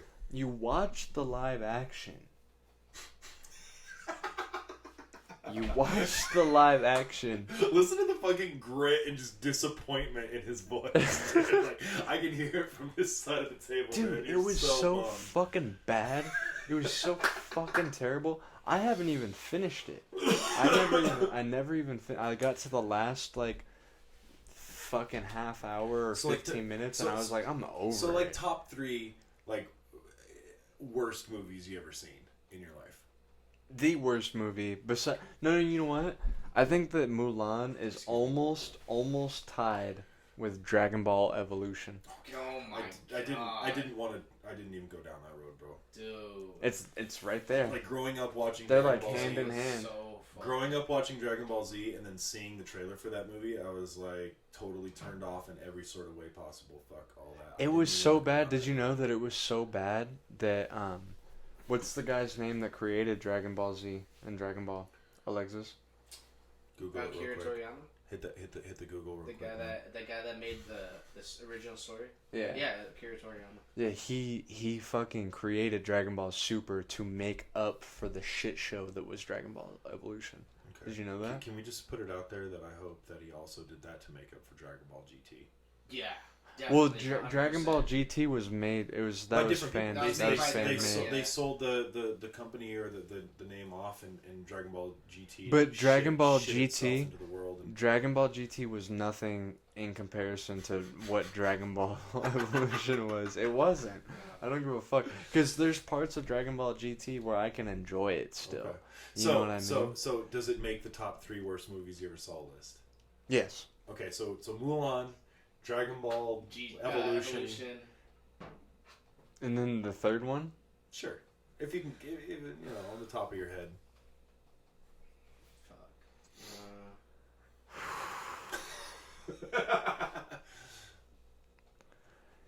I hate... I mean, we don't gotta go on a negative note if you don't want. Dude, to. people are gonna hate me for this. But I fucking... Lay it on, Dumb and bro. Dumber 2. The one that didn't- That's not even a movie. It doesn't even count. Like, that's not even... That doesn't even count. What about the Mask 2? See, those sequel movies might as well not exist because Yeah. I don't even count them. Yeah, that is They're very so true. terrible that I don't even count them. But, Shrek 3. oh man. People are gonna fucking hate me Lay it on so me, bro. much. I want to know. I think Captain America Winter Soldier is one of the fucking worst movies I've ever That's seen. so funny because so many of the big Marvel fans say that's like some of my actors even who love the MCU say that's like one of the best. It's Marvel terrible. I'd movies rather ever watch made. Samurai No, Cop. you know which one was bad too? I seriously Oh, would rather Samurai watch. Cop? I would rather watch Samurai Cop. If somebody was like, "All right, bro, it's your choice. We get to watch Samurai Cop on repeat for 24 hours, or Captain America: Winter Soldier on repeat for 24 hours." 100%, I would choose Samurai Cop. Iron Man 3 was shit too. I'm not gonna lie. I thought it All was the so Iron Mans whack. except for the first one were The all first one was fire. fucking terrible. All the Captain, like, I don't know, man, like, they fucking. I don't mean to open a can Whatever, of worms with dude. this one, but I just want. Everybody's like, "Oh, Captain America, the first Avenger is so good," and I'm just like, it's That so was hard. okay. It's so hard to look at the fucking CGI Chris Evans head on the Oh, body. yeah, that It is so weird. fucking terrible. He's all It is short so and hard to scrawny, watch. And his head looks too big for his body. Kind of looks like one of No, those dude. episode of like. It's like the worst deep fake of all Yeah. time. It's fucked. I haven't seen it. It's I so never terrible. watched that one. Well, I'm gonna fucking. Oh, show we're you a gonna pull up picture. a clip. Okay, No, just a okay. picture. Just Okay. a picture. Oh god! All right. And then it's funny because like when he comes out, he's all like super jacked. He's like, "Ugh." And they're like, "How do you feel?" And he's like, "Taller." No way, that's Yeah, real. that's Is that a literally real what he said. thing? Yeah. No He's way, like, because dude. they His inject head him. size didn't change. Yeah, because like they inject him with the thing, and then they're like, the first thing they ask him is, "How do you feel?" And he's like, "Taller." It's all fucking super rat. What the fuck? What am I looking at? That's what I'm saying. He's like, his neck's all stretched out. He looks all fucked up and down. Weird. He looks like a cartoon character. That's fucking hilarious, man. Hold on. Because there's the grenade scene.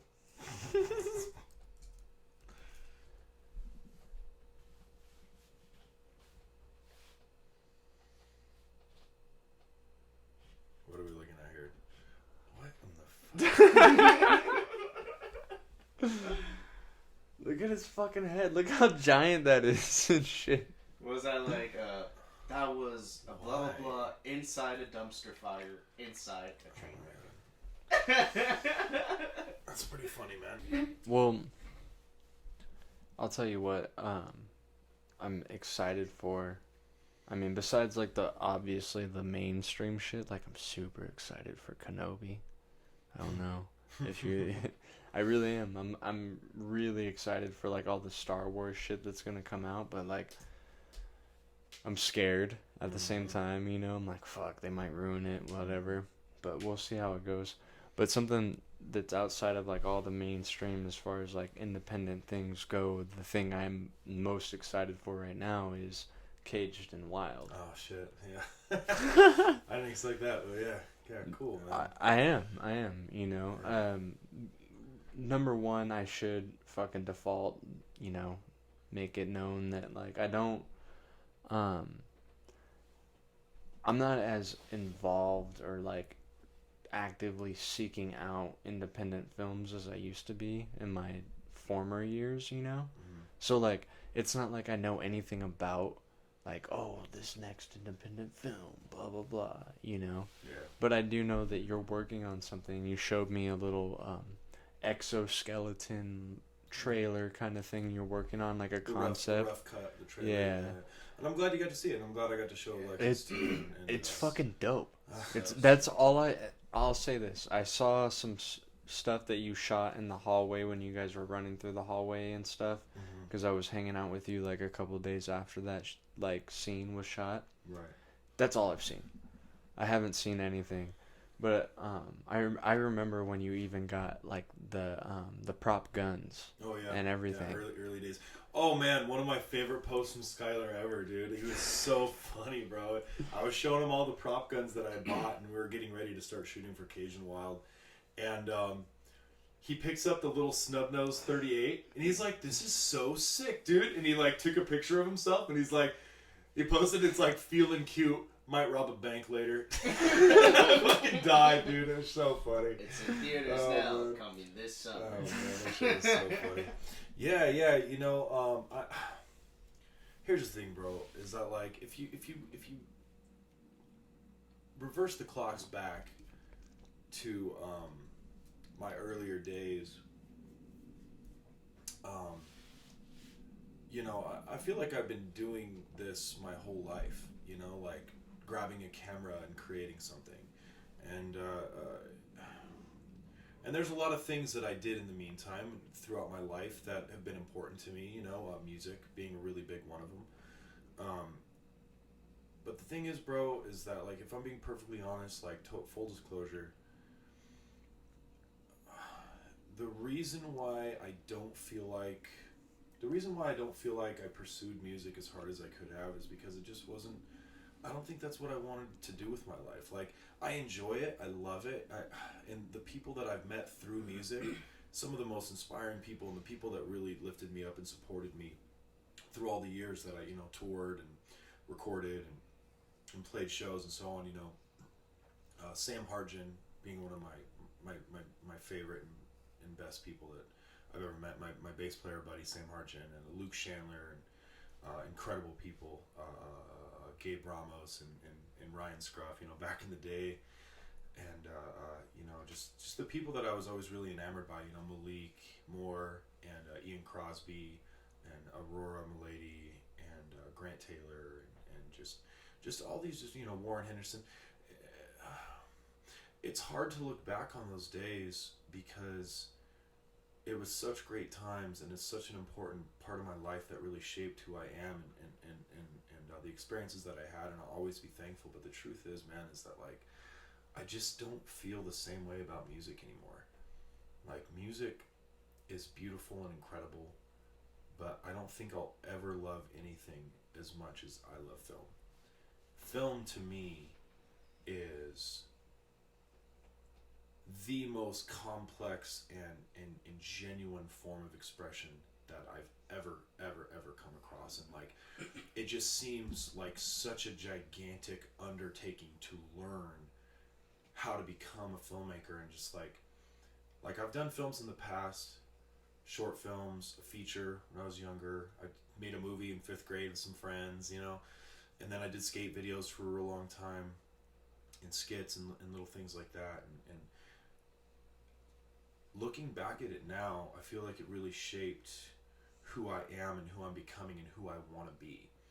If I was to pick one thing that I wish I could be, it would be a filmmaker. And those are the people that I really look up to now, you know. And it's like, looking back at it, I realize how huge it's always been in my life. It's like, dude, like, the way I feel when I watch a film, nothing else does that to me.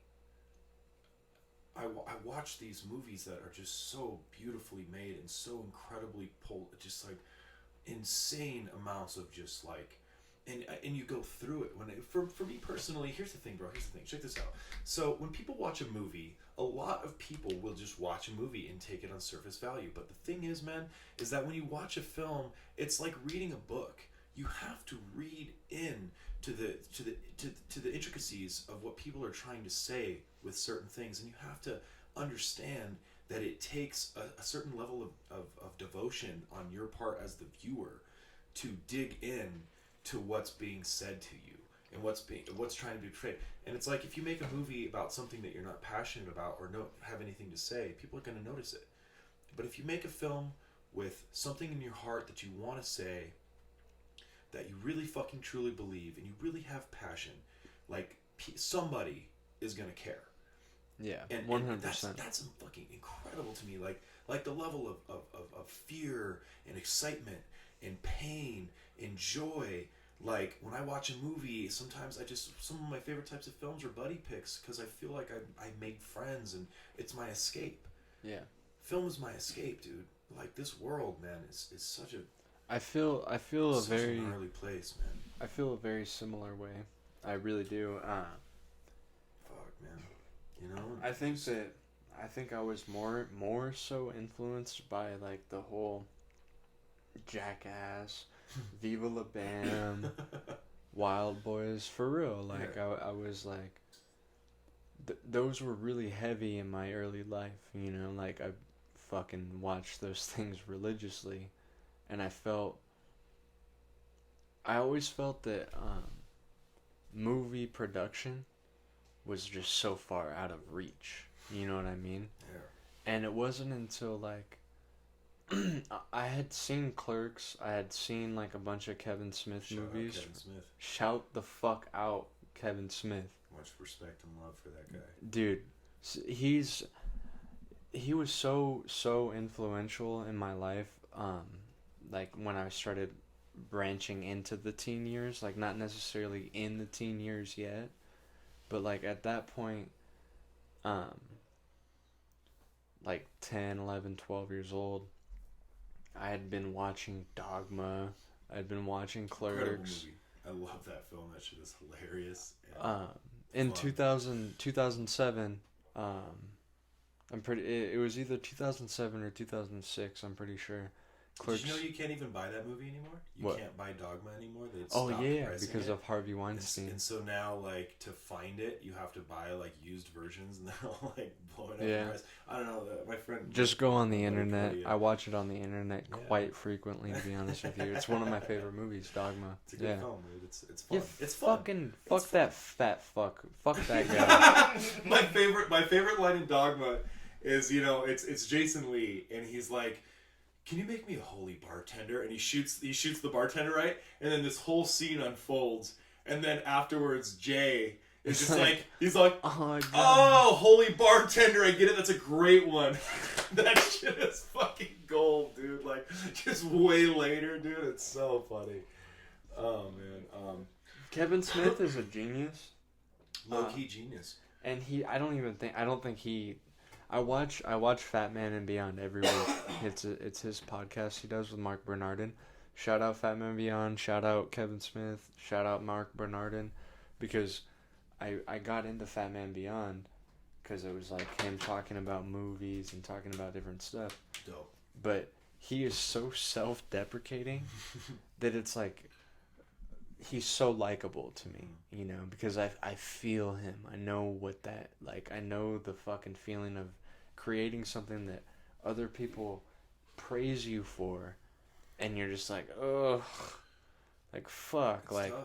like it was good, and I had a great time doing it, but it wasn't what I wished it could be, and I'm not the person that I wish that I could be, and It's so disheartening to hear things like that, man. It's like people that I really respect and love in the industry are some very, I'm sure in some ways or another, if not like very tortured souls and people who have to express themselves. And I think that's the biggest thing that I relate with personally is that like I have a lot of pain in my heart from what I've been through and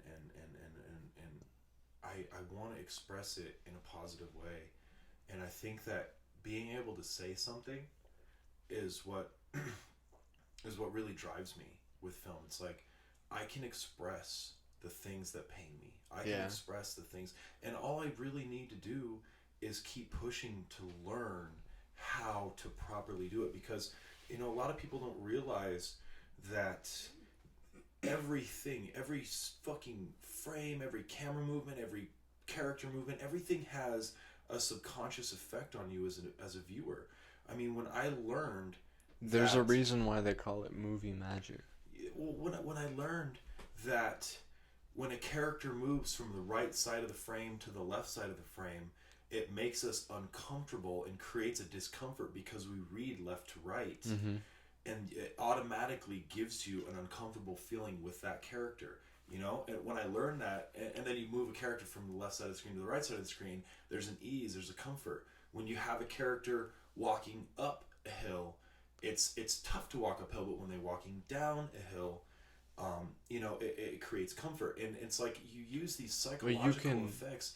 I'm talking about every fucking little detail. Mm-hmm. How close you are, how far you are, which way you turn the camera, how, why.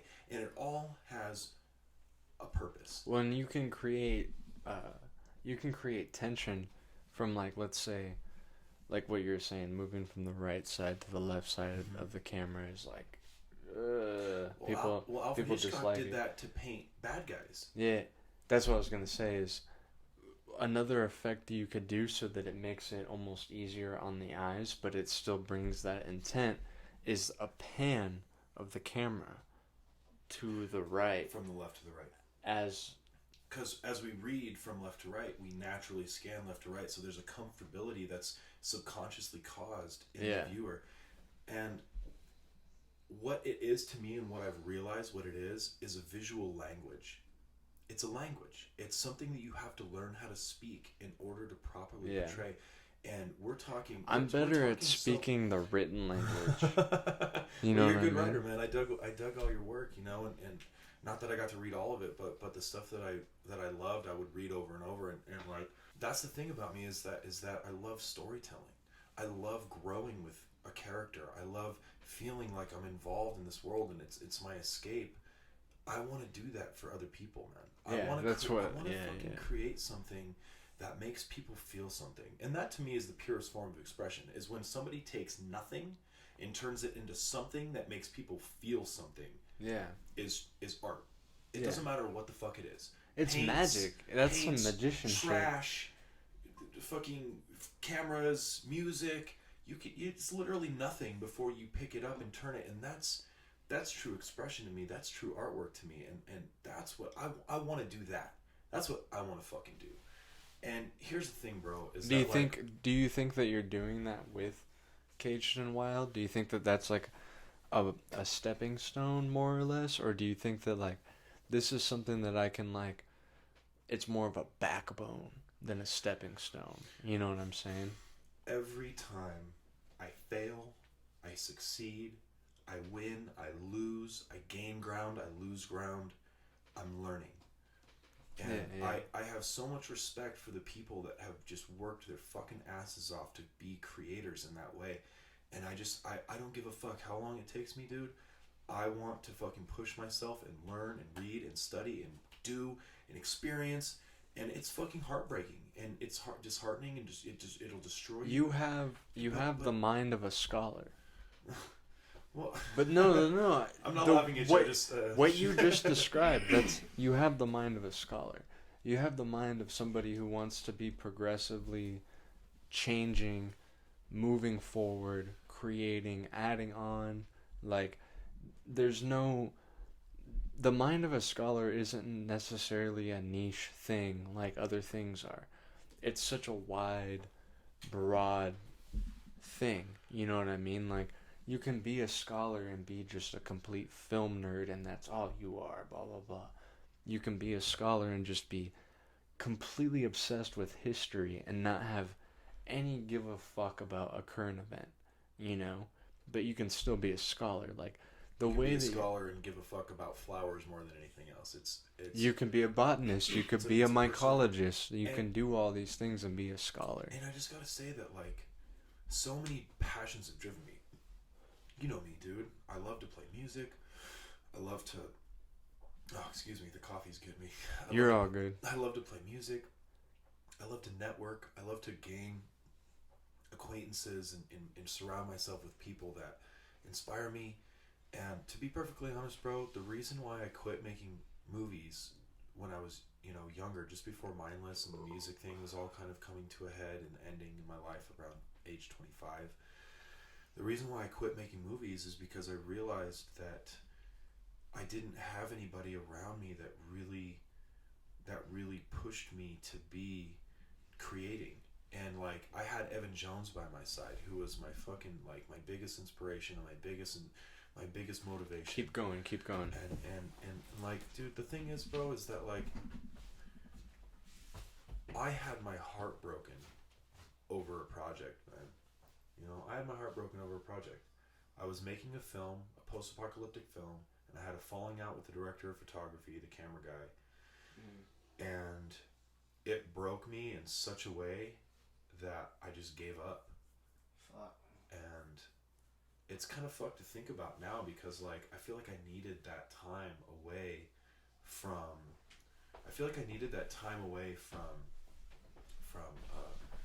doing it to be fucking enamored by it for years, dude. For years, Yeah. I would watch movies, I would get inspired, I would write some ideas down, and then that's where it would end, dude. And I didn't have somebody by my side pushing me anymore. Evan Jones was off doing his own thing, and I couldn't do it alone.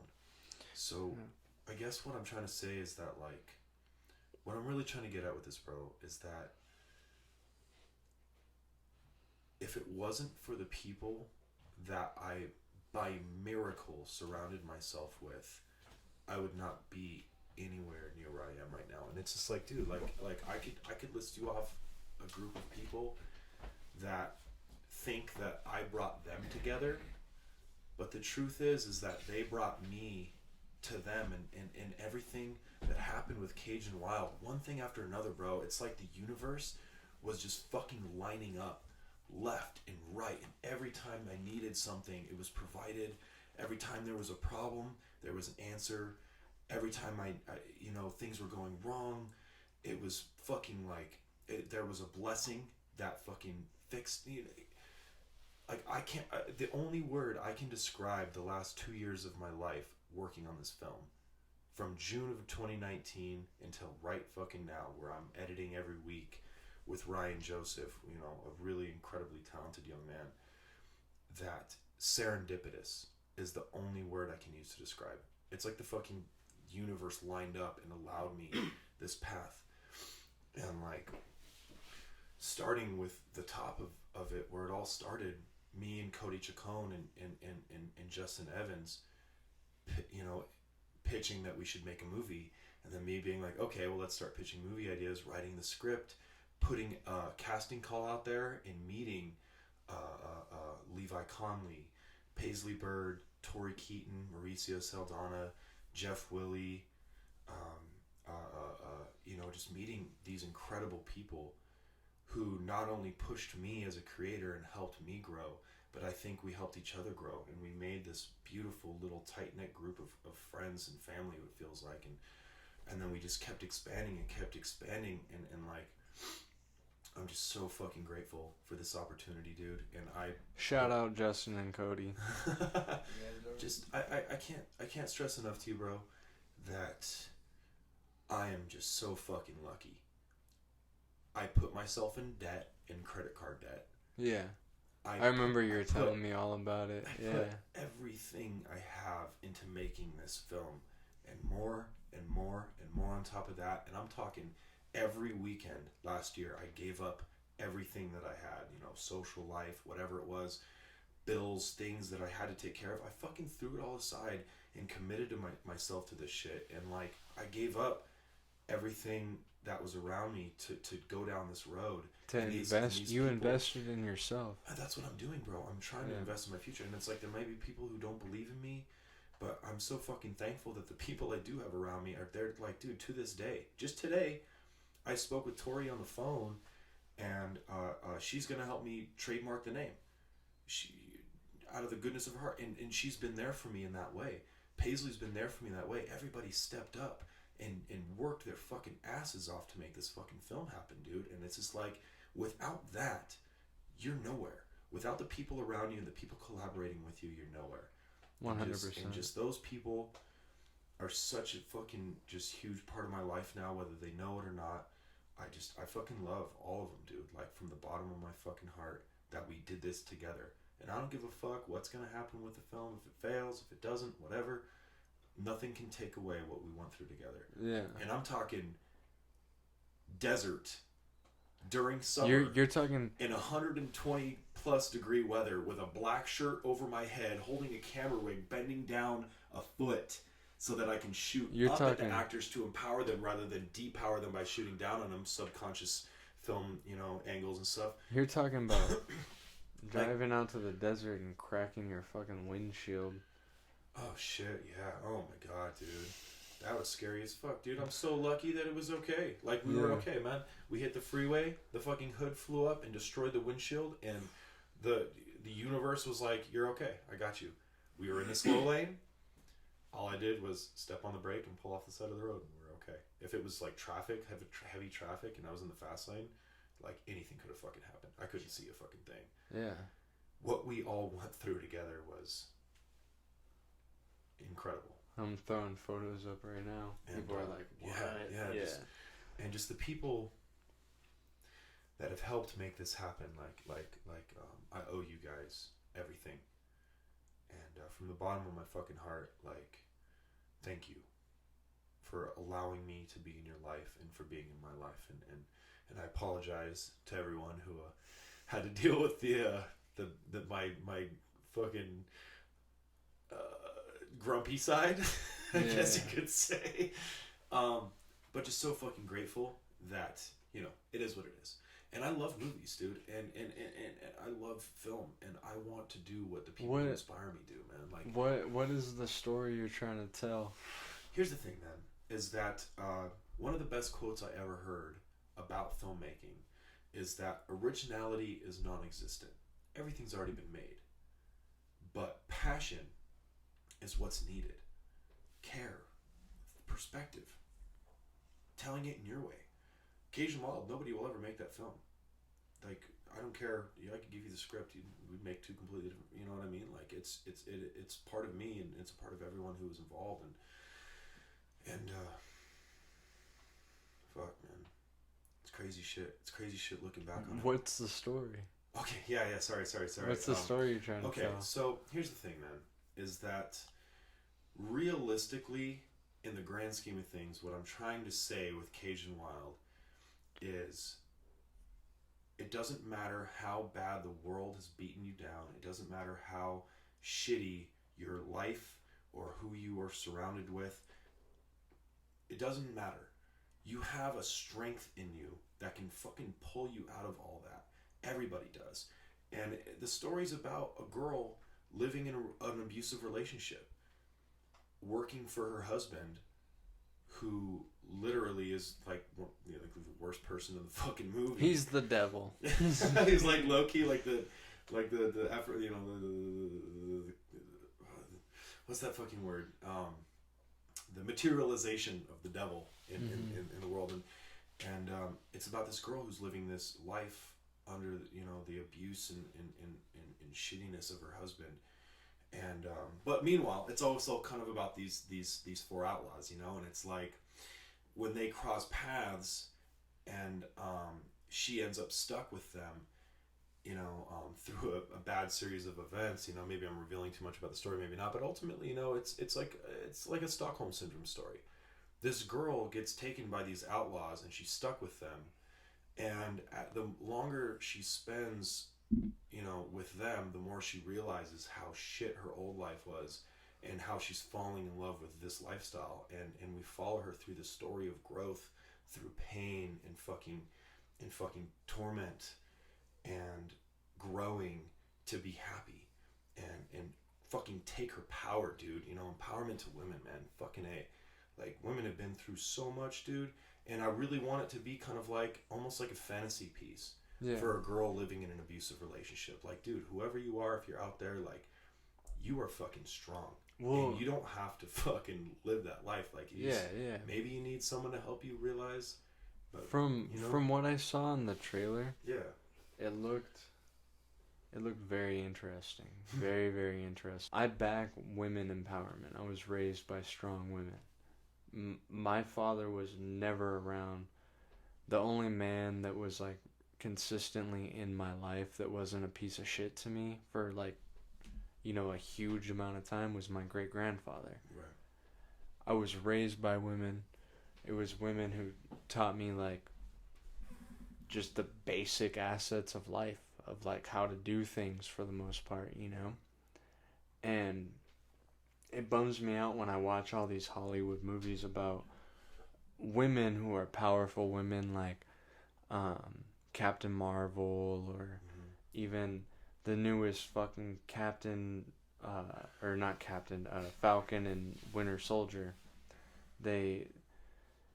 There's always this. It's almost as if they only want to portray one type of powerful woman, who's the hardcore, you know what I mean? Like, I'm a hardcore masculine woman and blah, blah, blah, whatever.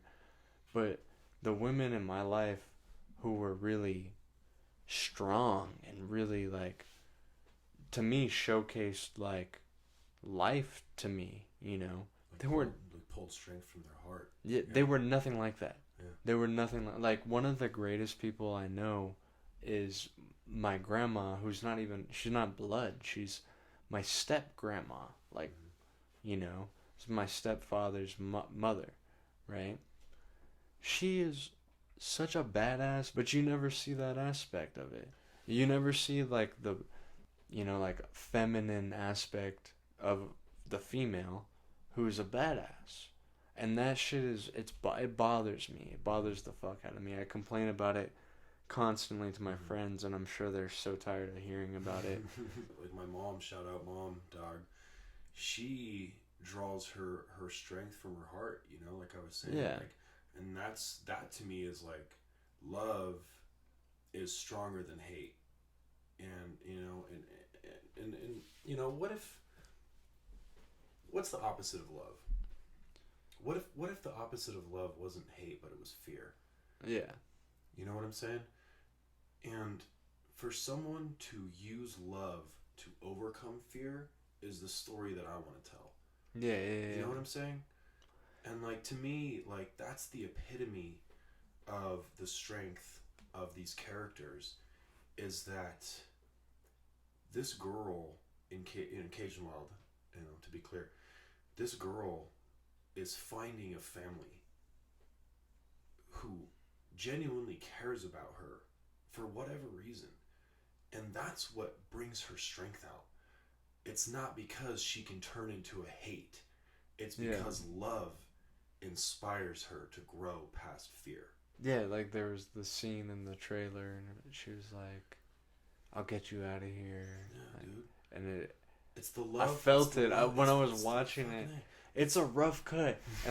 And I saw that scene, I was It's the love that brings her power, not hate for the people who hurt her.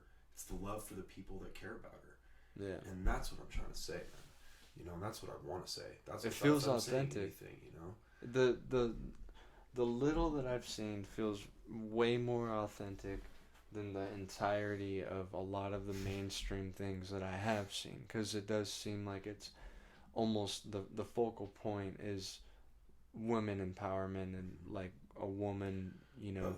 But at the same time, I haven't seen it. Yeah, so. yeah, that's true. But through love, you know, through family. Yeah, yeah, Not through revenge, yeah. which is whatever. But It's that's not the fair. that's Like not the story- revenge, that's not the story I revenge wanna is tell, fair. you know? Revenge is fair, but it's like how many times are we gonna repackage this fucking? The my thing is that like I guess that to me women are so complex that I don't even understand them. You know what I mean?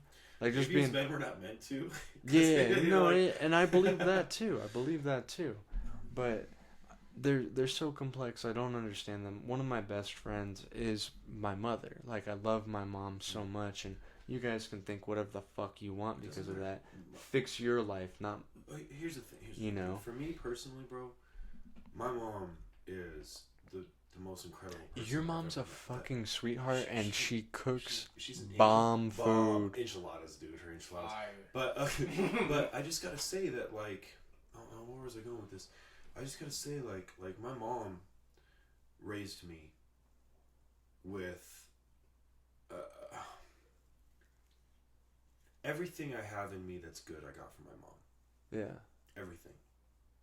And I might have grown and learned from a lot of fucking crazy experiences, but I would not be here now doing this with you and really having passion and a heart for the people in this world and the people around me. I wouldn't have all that. Well, you wouldn't even have like the artistic mind that you do without her. Because I only met her 2 times, man. She's an incredible person. She's impactful. Yeah. I've only met her 2 times. It was briefly both times, but I got a strong presence of like, you know, like free spirit, artistic, like good head on the shoulders. You know what I mean? Like all of our friends, if somebody needed help, Mom Dog was the one who reached out and helped. She was the one who's like, oh, they got kicked out and they're gonna live in their car. Like, dude, come and stay on the couch. You know, they need food. I'll do whatever I can. And she didn't have much. She was a single mom raising me and my sister. You know, most of our lives, and I just, you know, like, that's fucking empowerment right there. The ability to work a full-time job and raise 2 fucking kids, and then like, you know, like my stepdad, radical person. I dig the guy, you know, like he's cool, man. Like I feel like as a young kid he didn't really know how to relate to me, which is fine, but he fucking did his best, especially considering his background. How, you know, from what I understand, you know, like didn't really have that love and support growing up. Yeah. And he did his best to be cool to me and be good to us, you know, and it's like he's not a drunk, he's not an asshole. He may be a little bit funny and goofy sometimes, but he's a good dude, and he takes care of my mom now, and they take care of each other, and it's cool as fuck. He's a movie nerd. But anyways, I think we're going a little off the rails here. The point is that like Mulan was such a shit movie, and it was a shit firestorm that was in a dumpster that caught on fire inside a train wreck. Fuck Mulan. On that note, I'm gonna take a piss. Yeah. Yeah, go for it. So, I wanted to, what I was saying, like, originally, was, I was really into, like, the whole jackass part of, like, you know, making stuff and all that stuff, and it wasn't until I really started to dive into Kevin Smith and what he was doing that I was like, oh, I could maybe do something, but I never did, granted. But I started writing a lot, and it was a huge inspiration, just like Clerks and the whole... I think Clerks really made it feel like the everyday person could be making films. I think that was like one of the biggest achievements of that film in and of itself, and the fact that he invested into that and made it with a budget based off of made it based off a budget of him selling his comic book collection, and just like he really invested in it, and the fact that it took off and it picked up, you know, and all that. It was shit, like 19 grand is what he spent or something I like think that. it was closer to like 30. Yeah, or like 29, 19 or 29. Somewhere in there, man. Like that dude really believed in himself, and thank God, because, you know, Jay and Silent Bob, Dogma, Chasing Amy, you know, Clerks, even his more dramatic stuff like Red State and Tusk, I really dug, and he did the Jay and Silent Bob reboot, which was fucking so much fun. I loved Reboot. Not a fan of Tusk. Not a fan of Yoga Hosers. I didn't see that one. Not worth it. Okay. No offense. I love you, Kevin Smith. I really do, but I don't know what the fuck you were thinking. He was smoking so much weed or something. I don't know. Fucking crazy shit. Yoga Hosers is crazy. It's I about didn't like see- I didn't the see that. Bratzies. What the fuck is a Bratzi? It's like a. Like a bratwurst Nazi? That's exactly what it is. What the fuck is That's that? it's supposed to be like a horror film of like these Bratzies and they're trying to take over and like his. I can't handle the word Bratzis anymore. The fuck does it even mean? It exactly what he said. It's a bratwurst, but it's a not. It was a bratwurst person, right? That the Nazis had created. What even is? What is? So But it's they're a hot like- dog that's like, how do you try the That's dog? what Yeah. I'm thinking. Is it That's like what a it cartoon? is, Is this like basically. Sausage Party goes fascist or like? Yeah, like pretty what is much. this? It's live action. Blonde and blue eyes. It's live action. Trip. Dude. It's gnarly. It's I'm down to check it out. I mean, the- I dig Kevin Smith and I back his work, so like, yeah, I fuck with it. It fucked me up because I was watching the trailer and he self-deprecates on Yoga Hosers. He's like, I made Yoga Hosers, so you can do anything. He says shit like that. But I looked up the trailer and I was watching it and it's really good. I'm like, whoa, what the Trailer? fuck? Like, yeah, like, and then cut to all of a sudden there's Bratzies for some reason and I'm just like, what in the fuck is happening? He didn't really make this movie. Trip out, man. And then I watched it and I was like, oh, I'll never get that time back. Well, it's funny, dude. It's funny. I mean, it's funny when you say things like "I'll never get that time back." It reminds me of sitting through Crank 2 High Voltage. Oh my Probably god. one of the fucking worst films I've ever seen in my life. Never seen it. And I don't really like, you know, like I don't dig talking about things that I don't like as much as I like talking about things that I do. That's Jason why I love Statham. Kevin Smith too. I feel so bad for him, and it's crazy because like I dug Jason Statham's early career when he was working with Guy Ritchie doing, you know, Lock, Stock, and Two Smoking Barrels, which is an incredibly written movie, and Snatch, which is just so much fun. You like Transporter? Here's the thing: is that I fuck with Luc Besson. I fuck with Luc Besson, dude. He's a good writer, and I even like the movies that got kind of bad reviews. You know, like his later works, like Anna. Like I fuck with all that shit. I fuck with Lucy. The Professional is probably one of my all-time favorite films. You know, Gary Oldman and Jean Reno and Natalie Portman as a young girl, just incredible performances, man. Just really, just like from start to finish, an incredible film. I think Luc Besson's a great storyteller. You know, he writes these incredible stories. He's responsible for Kiss of the Dragon with Bridget Fonda and Jet Li. You know, he was responsible for spawning the whole Point of No Return, which spawned La Femme Nikita, you know, the female assassin stories, and he's just a great writer. You know, he knows how to take a movie template and make it inspirational and heartfelt and really grab you as an audience, and I respect that, dude. Like, I really dig all that shit, and you know, when you get to talking about things like stuff like you mentioned, it's like Luc Besson was responsible for that script. You know, I don't know why I'm running on no sleep. What was the film again? Did you like Transporter? Transporter. Yeah. He wrote that script. Yeah. And it's like about a guy who lives this crazy life, and then he just comes across this thing, a person who inspires him to change his life and risk everything, you know? And it's just like, if you think about the building blocks of that film, like the story's there. Whether or not it was executed well is totally up for speculation.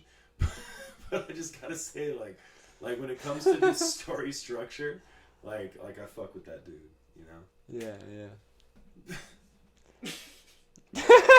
Well, okay. When I watched that movie, you know, it makes me feel like the filmmaker was trying to get fired out of the industry to never be fucking welcome back. And Crank 2 High Voltage is among my three, you know, most hated films of all time. And when you watch the ending of that movie, have you seen it? God, No. throw on that crap.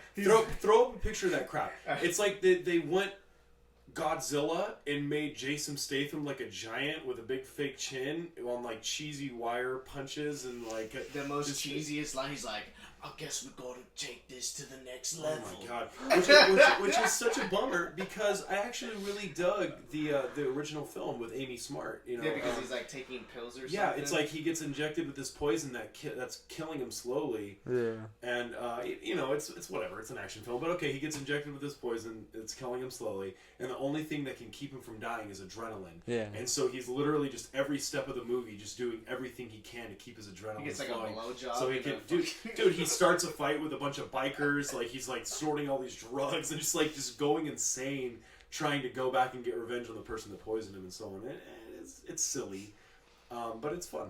Yeah. You know, it's a silly fucking movie, but you know what do you expect from action films? And then they made a sequel. Oh my god. the most unfortunate sequel, I think. Oh god, yeah, just yeah, Honestly, top bro, three. I don't think that there is a most unfortunate. Tap fire. I don't think that there is one. Like, I don't think that there is an most unfortunate sequel. Like, there is so many fucking terrible sequels out Like there. Hobbs and Shaw? You obviously have never seen Crank 2. Fast 6. But what about? But like, there's. I mean, I'm really Here's the thing: is that I'm really forgiving with films. I love films, dude. I love movies. And name I a think- sequel I think the that's critics- good. I think Name the- a sequel that's good that's not Back to the Future 2. Name a sequel. Fuck. Terminator 2. Terminator 2. Fuck yeah. Okay. Terminator doesn't count either. Okay. No Star Wars, no Terminator. Come on. No. Okay. Name a sequel that was really good. I dug where Toy Story 2. James Cameron took Alien. Oh. He made it more. Okay. He made it more actiony, sure, and he cast the dude who played Reed, Kyle Reese in Terminator 1, which I love that movie. Predator 2 is not bad. Predator 2 was fun. I Yeah. was a kid when I watched Predator and Predator 2, and I dug it. Danny Glover, and sure, why not? But those I had a good things time. became sagas for a reason. You understand what I'm saying? Like, name a movie that was only they only made a can't- sequel. you They can't- didn't make there wasn't a trilogy or a saga. You can't discount Predator because they were good movies, because everything that spawned after that, Alien versus Predator and all that shit, I gotta be honest, I just didn't really dig it, dude. I loved didn't Alien dig it. vs Predator. That was the only one. The Tripping. second one was kind of whack. And then okay, well, Alien vs. Predator was the Scott. Ridley Scott, kept on doing sequels to Alien, which was fun. It was a little silly, possibly, but I really dug all that shit, dude. Fucking, what was the name of that flick that he did? Dude, they made Cheaper by the Dozen too. Oh my God, let's not remind anybody that But happened. that's what I'm talking about, like those types of sequels. I'm not talking about like a saga Talking of about like the Dumb you and know, Dumber movie without Jim Carrey. Yeah. Oh my god, that film was so horrible. I mean, Dumb if and we Dumber. want to go down that road, we can bring That's all what that I'm shit talking up. about. I don't think that there is a most terrible sequel, like as far Crank as like 2, High Voltage. Yeah, that was horrible. The worst sequel of all time. it's worse than Cheaper by the Dozen too. Probably, yeah. I I've think never so. seen it, but totally in the blind, I'm gonna say yes, 100%, dude. It's like, last episode I was popping pills. This time I'm fucking Like cooking like, up a okay. battery Well, from a there's car. so many things. I There's so many was things a- to be said about it. It's like the filmmaking aspect, the writing aspect, the plot devices. Everything about it is shit, and it just gets worse and worse and worse and worse. And then you watch the final fight scene, which I'll show. Pull it up, and you will be like, "Oh my god, I didn't realize." I'm so sorry, Tuan. He'll say that to me. He'll be like, "I'm so sorry, dude, that I doubted." That scene What do you where have he to say? gets the jumper cables and he puts them on his nipples to like fucking get volted up. Okay, From directly through the car? Okay, and then flash forward to the very last shot of the movie. He's on fire and he just flips off the camera and looks right into the camera, and it's basically like, yeah, fuck you, audience, fuck you for sitting through this fucking garbage. travesty. Shit on fire in a fucking paper bag on your doorstep. Fuck you. That's what. Like, I'm sorry. I love movies. All right, and I'm this is so what I'm gonna forgiving. say, though. I'm so fucking forgiving. I feel bro, like but that part of shit me is just feels beyond. like beyond feels like forgiveness. the child version of me, of Skylar. Like Skylar as a child would have watched Cranked 2 and looked past all that dumb shit because I was a dumb child. But I remember being a child, seeing Cheaper by the Dozen too, and being Why like, did they make a second film? I was like, why did they make a second film? And why didn't they just call it Cheaper by the Baker's Dozen? Because the whole premise was off of them having a 13th child. And I thought that as a kid. So, I didn't like Age of Ultron. Okay. I felt like the story was kind of like all over the place, and they started having too many actors on screen.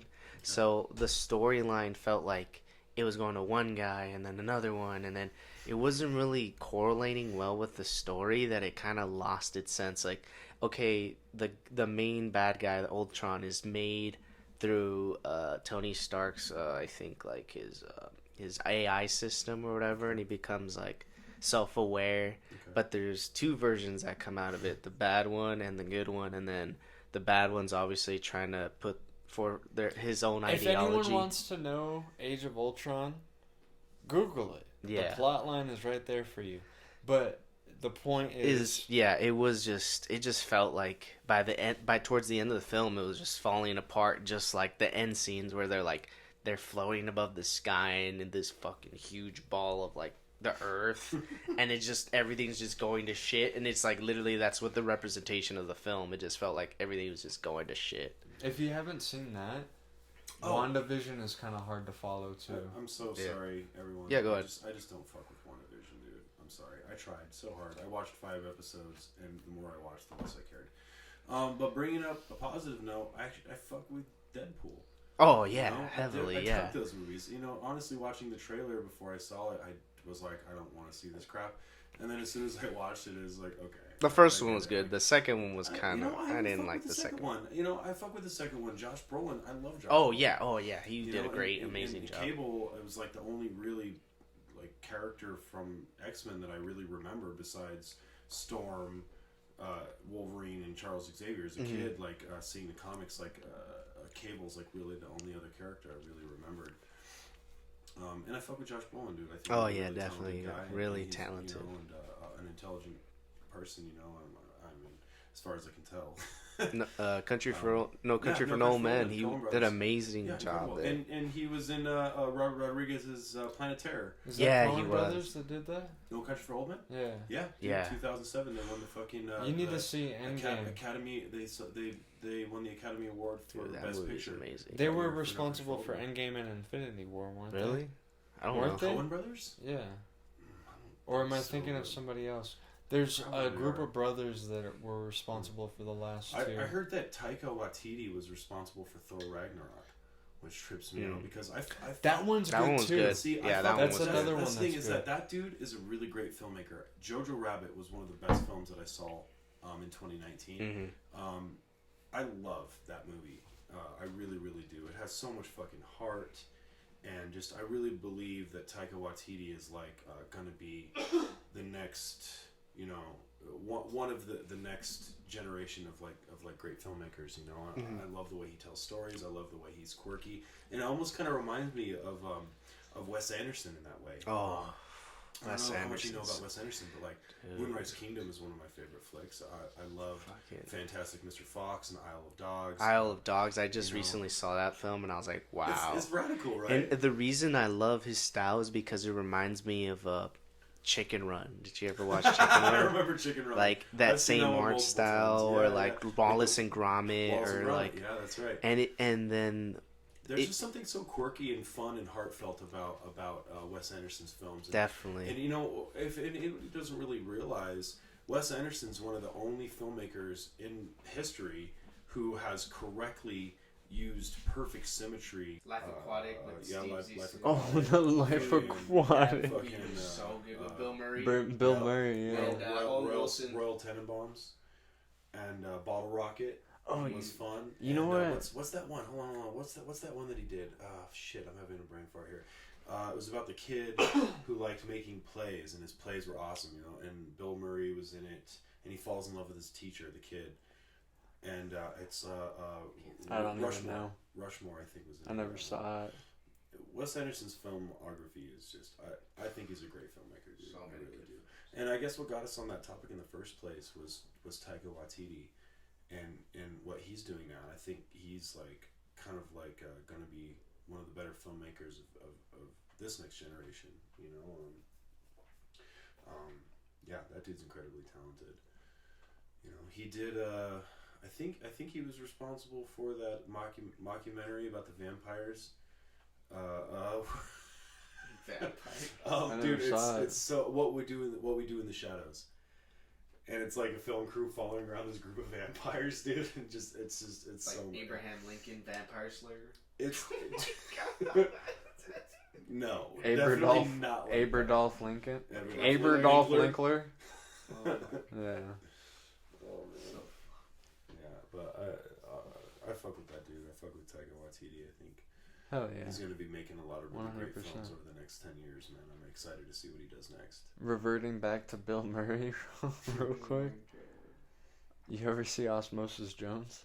God, I remember that movie. I remember that. God, taking it back, bro. That's I crazy. just watched it a couple weeks ago. Really? I Yeah. haven't seen that movie in so long. It's been at least over a decade for me. Yeah.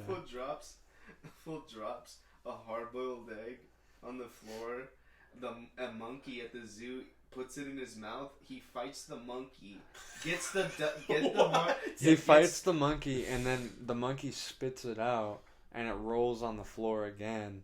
And then he picks it up, and his daughter's like, "Ew, Dad, you're not gonna eat that, are you?" And he's just like, 5-second rule. No Yeah. way. And then Oh that's my how the whole God, thing it's started. so fucking gold. But the reason why I watched it was because I was like looking through Instagram one day, and somebody was like, it was like a meme, and it was like, there's a scene in Osmosis Jones where the virus that like is trying to kill him he walks into like this sauna where all these other germs and bacteria are hanging out like in a steam room, you know, and it had like all of those people labeled as like different viruses, and then it was like the guy that was like the main bad guy is called coronavirus in the meme. And I was like, oh, what the fuck, that's pretty funny, Osmosis Jones. I haven't seen that forever. Isn't that the one where he's like, he swallows the pill and it's animated in the pill's like a badass and it's fighting off all the okay. Yeah. God, it's been so long, man. It's so hard to recollect that shit, but yeah. It's fucking good. Is it pretty rad? Yeah, I've watched it recently as an adult, and I was like, what You're the still fuck? Yeah. still feeling it. That's what's up, man. It's pretty dope. Bill Murray's a legend. Oh yeah, 100%. Fucking. Yeah. Him and Frances McDormand made a really interesting in Moonrise Kingdom. They made a really interesting dynamic. You know. I never saw it. You never saw Moonrise Kingdom? No. He did so many things. I've watched a lot of his stuff, and I feel like I still haven't seen like anywhere near all of it. You know. Well, I mean, Ghostbusters growing up was one of my favorite films. Ghostbusters was good. The original. I remember I was pretty young when I saw Good Morning Vietnam. I never saw that one. That one's pretty good. Yeah, I think you would appreciate it. And then he was in Caddyshack. Gold. Caddyshack Pure is gold. amazing. Yeah. My stepdad actually reminds me of Rodney Dangerfield. Wow, what a trip. Yeah. Just watched Rodney Dangerfield in something. What was it? Oh, fucking Oliver Stone's Natural Born Killers with Woody Harrelson and Juliette Lewis. And Robert Downey Jr. is in that movie. Tom Sizemore and Rodney Dangerfield, yeah. Tommy Lee Jones is in that movie too. Tommy Lee Jones. Yeah, what a trip. Was he driving a boat with his... No, what? What It's is like, look that? at the size of my shaft as I ride this. You never seen that video? Mm-mm. Apparently Tommy Lee has such a big that he... I'm not even kidding. It's too just late like... for this shit. Yeah. Bit of an overshare. I don't know the guy. It's public knowledge. He's apparently... I didn't know. I'm regretting that I know that now. Thank you. You're very welcome. 100%. Imagine if we showed Anthony the live show of Oh YMH. my, no, don't. Because that was another thing I think that played into Twig's anxiety when he was on here. Was before I had Twig on the podcast, we were deleting a bunch of shit off the computer and it was taking much longer than expected. And I was like, fuck it, I paid for this live show. We'll watch the YMH live show. So I put it on.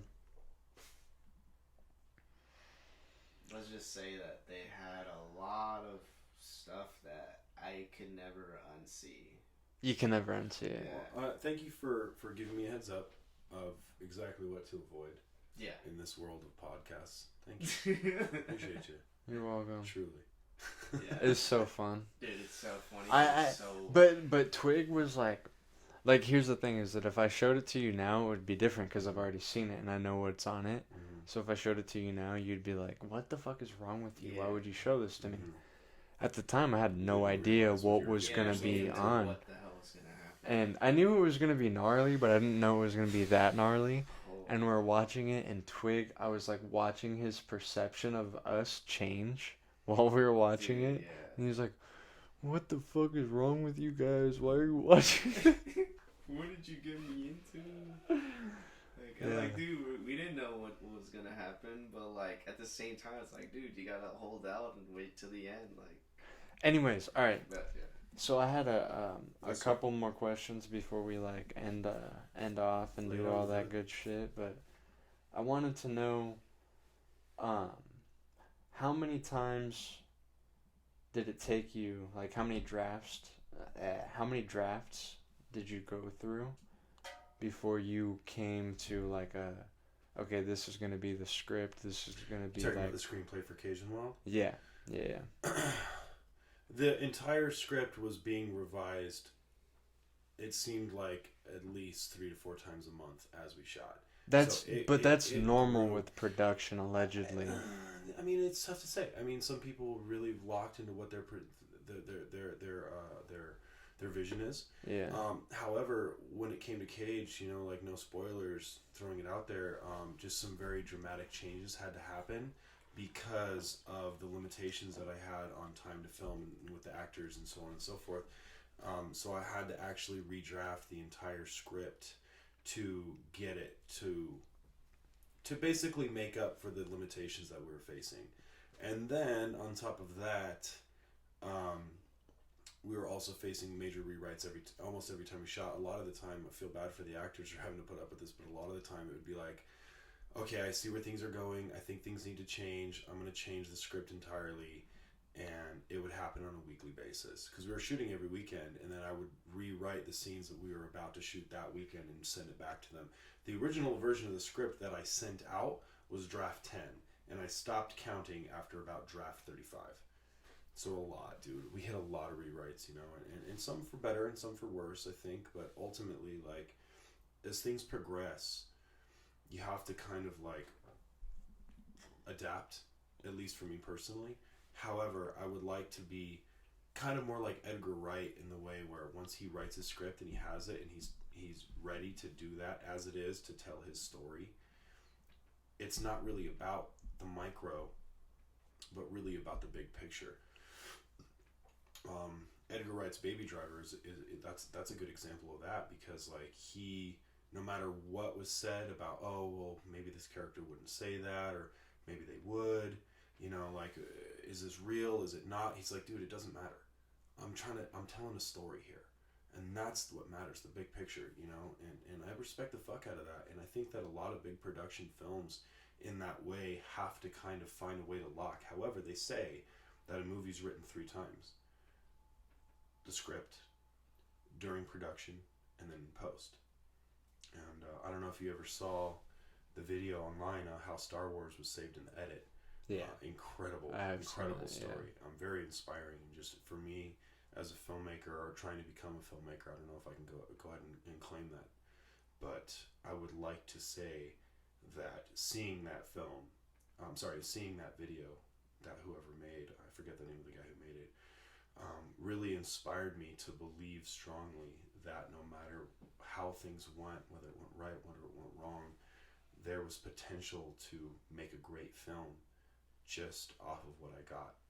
and what we captured, you know, because we have flaws in the performances and a ton of flaws in the writing and a ton of flaws in the camera work and the lighting and so on and so forth. But, you know, thank God for Ryan Joseph, who's now, like, right now in post, my biggest collaborator, you know, helping me tell this story that I want to tell and trying to cut out the shit we really don't need in order to tell this story, you know. And right now the cut of Cajun Wild, the feature assembly, which we've had for a while, we're on like version 3 passes through the entire film, is at about an hour and a half. It's about an hour and a half. Yeah. The feature assembly cut for Cajun Wild right now is about an hour and a half, and that's not including the 45 minutes or so of montage. Because scene 33 is a montage. It's a montage. It's the first time I ever tried to shoot a montage. And let me tell you, dude, I did not realize the insane undertaking shooting a montage really is. Oh, 100%. Because you have to go and, like, take everything that you're trying to work and you go out there and you shoot something and it's like 15 to 20 seconds. And that setup takes hours and hours to get together. It's like, okay, in this scene, in this specific little piece of the montage, we're shooting here. And so we have to go and find a location, scout it out, practice, blah, blah, blah, and get like 15, 20 seconds of footage and then move on. And it was just a ton of work. But looking back on it, watching through the footage, like, I'm really proud of accomplishing that, because it's like one of my favorite parts of the film. I love the montage footage and I cannot wait to make a good cut of it. I want to work with this composer, this music composer named Roman, from the East Coast. And I think that as soon as we have a good piece of music to cut the montage to, because it's kind of like a feel-good thing, you know? It's supposed to be love and fun and family, like the good times is what it's supposed to represent. And I think that it holds true to that, you know? And all we really need is a good piece of music to make this solid cut to, and I'm excited to it, man. I'm really excited for it. What do you think was the most challenging part of this project? The desert during the summer. If anybody remembers the heat wave that happened last year, we were in Ocotillo Wells. I know. Filming during that heat wave. I remember being here because I don't have control over my AC. Mm-hmm. So it's like the AC only runs when he wants it to run. Mm-hmm. And I remember being sweaty as fuck and having fans running and being like, I'm miserable. I'm fucking miserable right now. This fucking sucks. Yeah. And then going on Instagram and seeing you guys in the fucking real desert with no shade. No shade. With nothing. On the side of the road, in the hottest part of the side of the road. And I remember thinking, what a fucking maniac. I remember thinking that. And my crew really stuck it out with me. I mean, I was sweating like a fucking, like a whore in church, dude. I was sweating like a fucking pig, bro. Like a whore in church. On the hottest day of the year. Or on Easter Sunday. Last year, on the hottest day of the year, we were filming in the back of the van, and we had to close all the doors and windows because there was a lot of wind for audio, and the takes were lasting 30 minutes. And during filming, Cody, who's running audio, who's got a fucking headphones over his head, holding a hot black boomstick, fucking passed out from heat exhaustion, dude. And, like, he was fucked up, dude. He got fucked up. It was really gnarly. Like, we cut production for the day. We took him back. We got him in the fucking, rushed him back to the hotel to get in the AC, got him in the shower to cool him off, and he ran the water, and the hot water would not get off the hot setting. And he just couldn't, dude. We were pouring bottles of water on him, dude. Like, he was fucked up, dude. Like, what he went through that day, I think, is worse than what I went through the following day, which was 120 degree weather, in the broad sunlight, no shade, camera rig on my shoulder, a black shirt over my head because I couldn't see the screen. There's no viewfinder on my camera. It's just a screen. So I had to wrap a black shirt over my head to see. And I don't know if you know anything about camera angles and stuff, but it's like, to empower your actors, you have to shoot from below their eye line, even slightly. If you shoot down on top of their eye line, it depowers them, it disempowers them. And all my actors are at least a foot shorter than me, you know? So here I am on the side of the road, on the hottest day of the year, with a black shirt over my head, a camera rig on my shoulder, leaning back like in the most uncomfortable position ever to get the camera about a foot lower than I could actually hold it and see the screen. And we're doing 3.5 minute takes. 3.5 minute takes, dude. And it was pure fucking death. However, I still truly believe that what I went through that day, which was my worst day out there, pales in comparison to what Cody had to go through, getting heat exhaustion and truly getting fucked up. And it was the scariest moment, I think, of the entire production. And there's footage of it happening.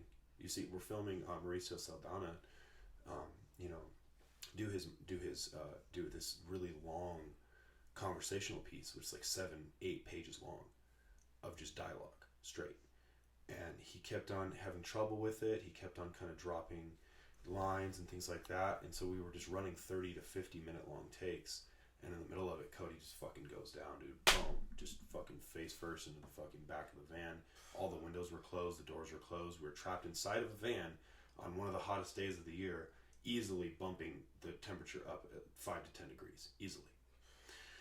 So, despite the shooting schedule of shooting from 6 p.m. until 5 in the morning, despite the challenges of filming in the desert during summer, which COVID did to us, by the way we planned it, we were going to be shooting in the desert in the early spring. Because of COVID, it pushed us into the summer, and so we had to film in the desert in the summer, which was totally fucked.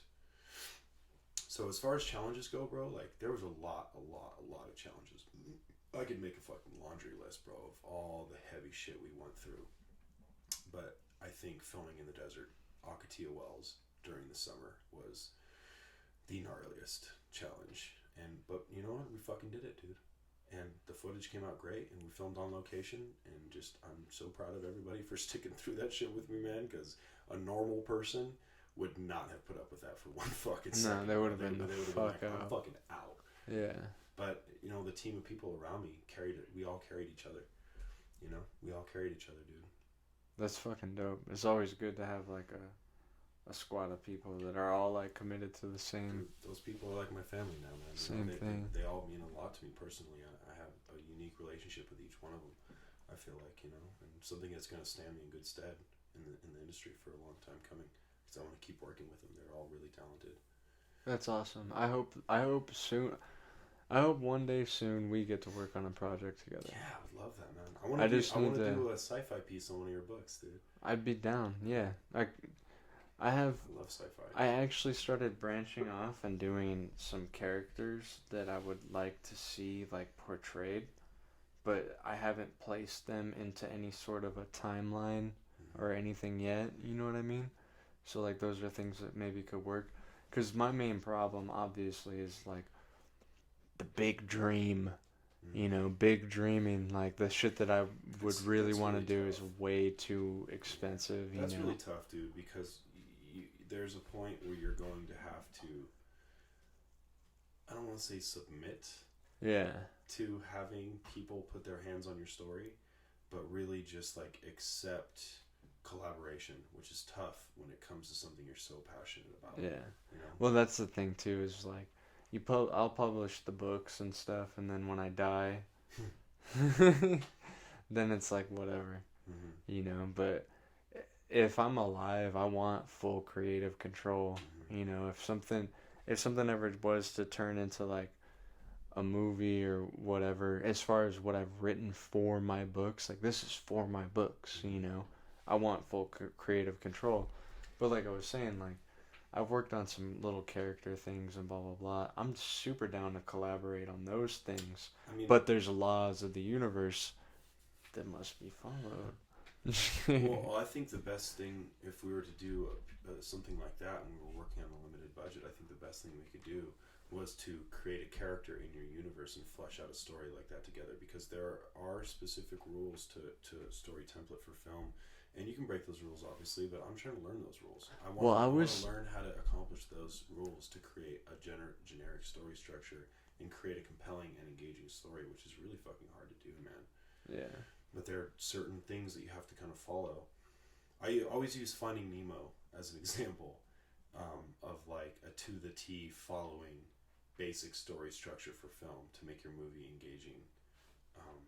which is what I'm really interested in. I want to connect audience to a story. I want to connect an audience to a character.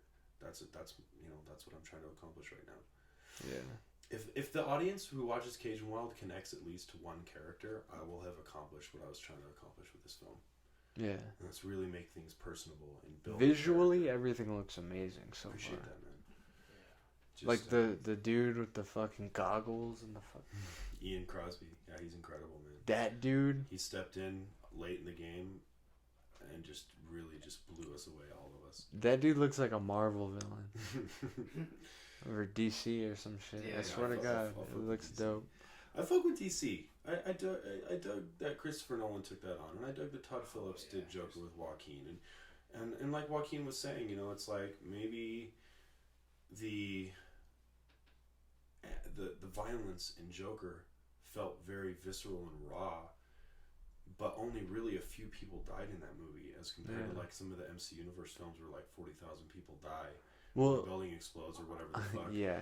And it's like that's kind of glazed over in a sort of plastic way. Well, Whereas Joker kind of really dug into the depth of what it means to kill somebody and live in that dread. It's real. It feels real and raw, and I respect them for having the fucking balls. top three villains.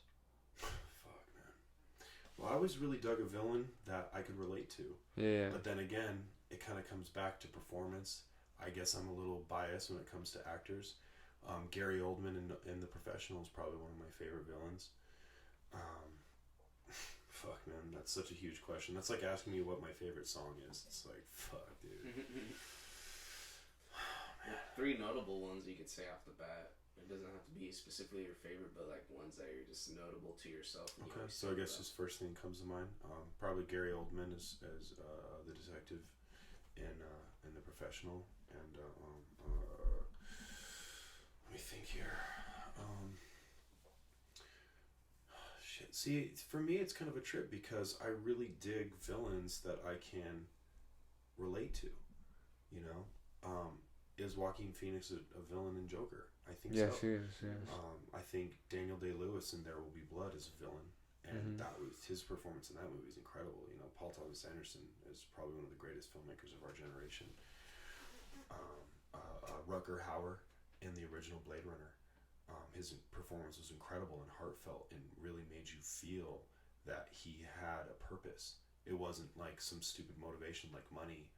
It was about the will to survive, to sustain life, to sustain. Rutger Hauer's character in Blade Runner, I don't know if you've seen Blade Runner or not, but it's like his motivation is that he's seen and experienced beautiful things and fallen in love with life, and then he comes to find out that his lifespan is limited to however many years, and he doesn't want to die because he doesn't want to lose.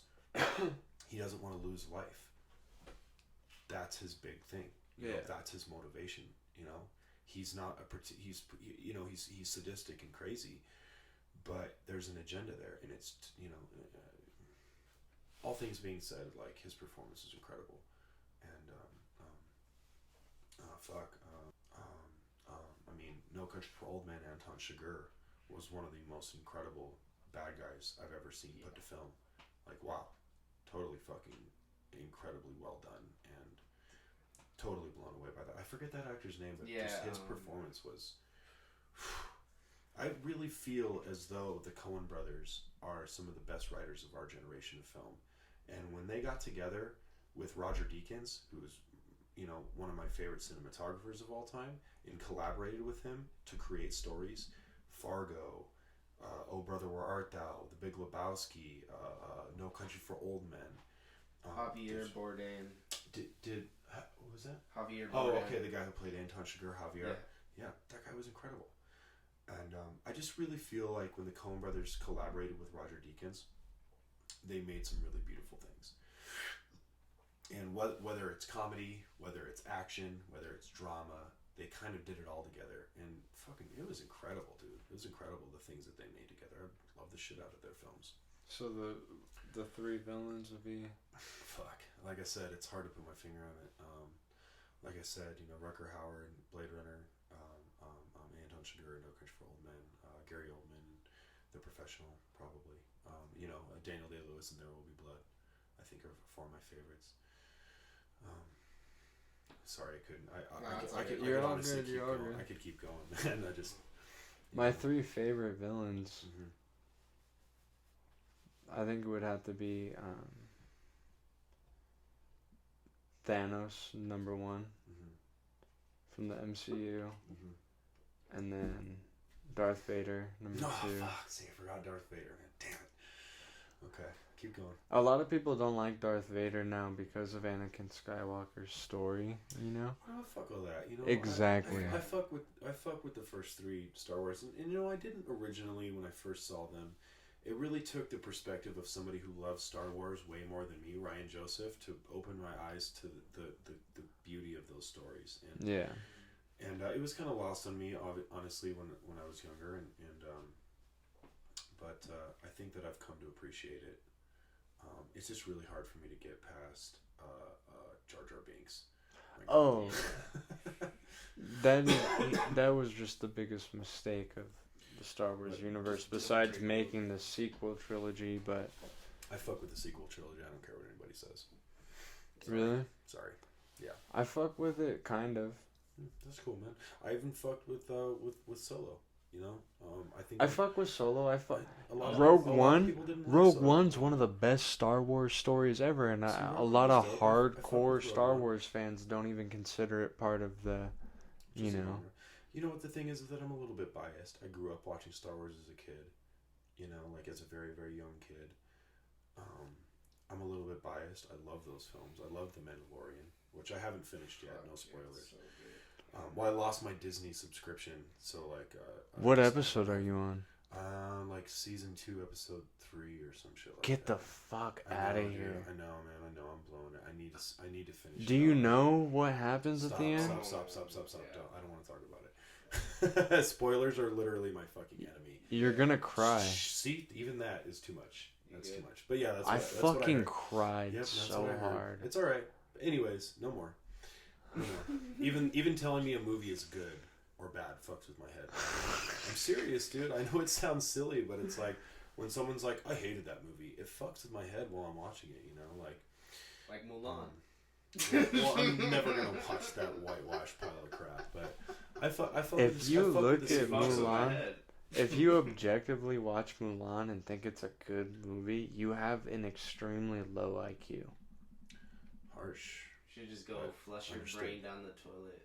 It's the truth. Sometimes the fucking truth fucking hurts. I would like for you to watch Crank 2 High Voltage. Oh my god. And tell me which one's worse. And actually, bringing up movies that I hate, Anne Hathaway and Jason Sudeikis in that fucking Colossal movie. Oh, my third one, real quick. My third one. So it's gonna be. Can't even believe that piece of Thanos, shit Darth exists. Vader, and then Joaquin Phoenix, the Joker. Okay, yeah. Those are my three favorites. Solid choices, man. I haven't seen Thanos or Dude. the Avengers movies, really. He's number one. I watched Avengers 1, and there was no story. There's too much action. I was falling asleep. My thing is that my main thing with Thanos is that I fuck with his idea so heavy. Mm-hmm. Like you want to fix things so badly for everybody. You'll do anything for it. Yeah. You'll literally wipe out half of whatever the fuck. See, that's the thing that, like I was talking about earlier, man. Like, a bad guy in a film who is relatable. Like, in what I was saying earlier, like, you could even go so far as to call Denzel a bad guy in John Q because he breaks the law. But the fact is that he was following his heart and doing what he felt was right. And he was breaking the law and obviously doing the wrong thing, but he was doing the right thing. And that's what really makes a compelling villain for me. It's like when their motivations are pure, as simple as just like, you killed my father or whatever. I feel like that's a silly plot device, and it's like, dude, like. Nico Montoya? Well, he's not a bad guy. I know, but a good guy motivated by you killed my father. Yeah, but it's just funny how you said That's it. so funny. Maybe I did it subconsciously. My name is Nico Montoya. Love that movie. You killed my father. I honestly think Princess Bride might be one of the best films ever made. 100%. You know what I mean? It's way better than Citizen Kane. Yeah, Yeah. 100%. I like Citizen Kane, and I do too. I fuck with Citizen Russell Kane Halsey. is critically acclaimed, the best movie to ever be No, made. Yes, it no. is. Well, I mean, yes, maybe, but it's not. I honestly think, yeah, like Princess, and I think that Empire Strikes Back might be one of the best films. Ever. Oh my God! Don't even get You me know? started on Empire Strikes Back. That's literally my favorite Star Wars film of all time. Well, it might be one of the best films ever made, you know, and just it's hard to say because when you're talking about that sort of thing, you're also trying to talk about taste. And just because you think something sucks doesn't mean it necessarily sucks. No, yeah. You know what I mean? Like, it's really comes down to perspective and your personal taste and things. It's like, when I don't like music or I don't like a movie, unless it's cranked too high voltage or colossal, I really think that it's not really my place to say that it's a bad movie. I just didn't particularly care for it. Unless it's cranked too. Which is Or Mulan. total shit. Or Colossal with Anne Hathaway and Jason Sudeikis. Go fuck yourself, whoever made that fucking pile of Or shit. Dragon Ball Z Evolution. Or M. Night Shyamalan's fucking Last Airbender. You know what's funny is that M. Night Shyamalan... I never watched it. I heard it was trash, and I was like, I'm not letting that trash. show ruin it for I me. love that show. And, yeah. But anyways, M. Night Shyamalan made this fucking movie called The Happening with Mark Wahlberg. And let me pitch you a scene from The Happening. I've seen it. I think I've seen it too. Mark Wahlberg and the girl and the kid or whatever, they're running, and then the wind blows, and they're like, oh no, run this way. And it's like, dude, you're running from the wind.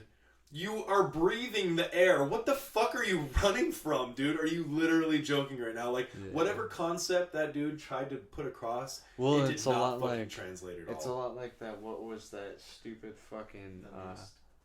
No, The Mist is Bird even Box. better. Bird Box. With Sandra Bullock. I didn't see Yeah. that one. Oh, That- yeah, I know what you're talking about. I didn't watch it. Yeah, somebody I know told, The whole concept is somebody I know stupid. told me about It's it, so weird. and Such a yeah, weird that's film. really funny.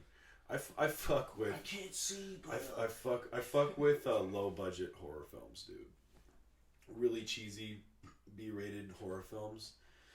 I fuck with all that shit. Tremors growing up is one Oh of my favorite God, films. I love. Tremors. When I was a kid, my uncle used to make as punishment. If we were bad when he would babysit us, me and my aunt, he used to make us watch, It and Pet Cemetery Mhm. and things like that when I was like that age. Mhm. So That's by the pretty time, twisted. by the Pet time, Cemetery was fucking scary when I was a kid. I yeah, watched dude, it the in fucking fifth little grade. baby I've shoe seen it. rolling on covered in blood in the Mhm. street. I still remember it, and I remember crying and trying to get out of the room, and the door's locked from the outside, and I'm like just trapped in this room with a horror movie playing, and I Which now brings us to the Skylar Renner we all know and Yeah. love. Okay, so kid, I get this. remember When I was it. It in was when I was in horrible. 5th grade, my friend Seamus had a birthday party. He was in 4th grade, but all the rest of his homies were in 5th grade. All of the people that I know. Uh-huh. He had a birthday party, slumber party, and we all went over to his house and we watched Pet Cemetery. Yeah. And try to imagine this. So a bunch of boys who are always trying to be like, yeah, I watch MTV, not Nickelodeon. Just like that kind of vibe, you know, just like everyone's trying to be all tough and shit. Yeah, and then you And we turn go Pet over, we watch Sematary Pet on. Cemetery at a sleepover. Dude, we were screaming and crawling over each other. Just like, oh my God, fucking just freaking out, dude. Like, in the scene where, like, the sister, Zelda, and she has to feed her, we were like crawling over each other, just freaking out. It was so funny, man. It was so Yeah, so fucking I was exposed to that type of shit at a Yeah. way too young age, Mhm. and so by the time I saw Tremors, I was laughing at it. Legit, I'm not even kidding. I would laugh at it. I was like, "This is trash." What the Before I fuck saw is before I this? saw Tremors, as a real young kid, I grew up watching shit like the original Children of the Corn, which is fucking like, for its vibe and its time, like that movie is dark and fucking twisted, dude. Like, as a little kid seeing it, I've never just seen the seen vibe- any of the Children of the just the Corns, but I know vibe- the story. You just know, the vibe of that movie, the way it feels when you're watching it. There's like this fucking overwhelming sense of dread. And don't get me wrong, like, this is when my parents had just split up, so I was like 6 or 7 years old watching this movie. And it scared the shit out of me, but I loved watching it. I used to watch it all the time. But it scared the shit out of me. The original Child's Play movies, you know, like, that scared the shit out of me when Chucky I was a kid. scared the fuck out of me. Yeah. I had a doll that was it was like, I forget what they were called. It was like a buddy doll or something like that. And my dad used to just bail and go out to the bar and leave me at home by myself. And I would have these like fucking anxiety attack episodes because he would let me rent horror movies all the time. And I would be deathly afraid. Like, there was moments where I would call my mom screaming and crying in the middle of the night. Like, my dad's not here, and I think Chucky's outside, he's gonna kill me, and like all this shit, dude. On some twisted shit, dude. Like, that one night, I remember, What the I fuck? got up, my dad wasn't there, I was by myself. I was like 7 years old or something, 6 years old, somewhere in there.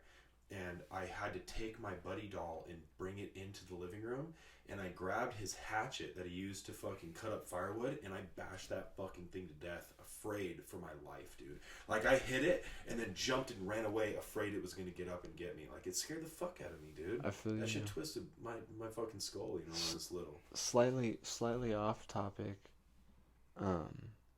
When you were a kid, Mm.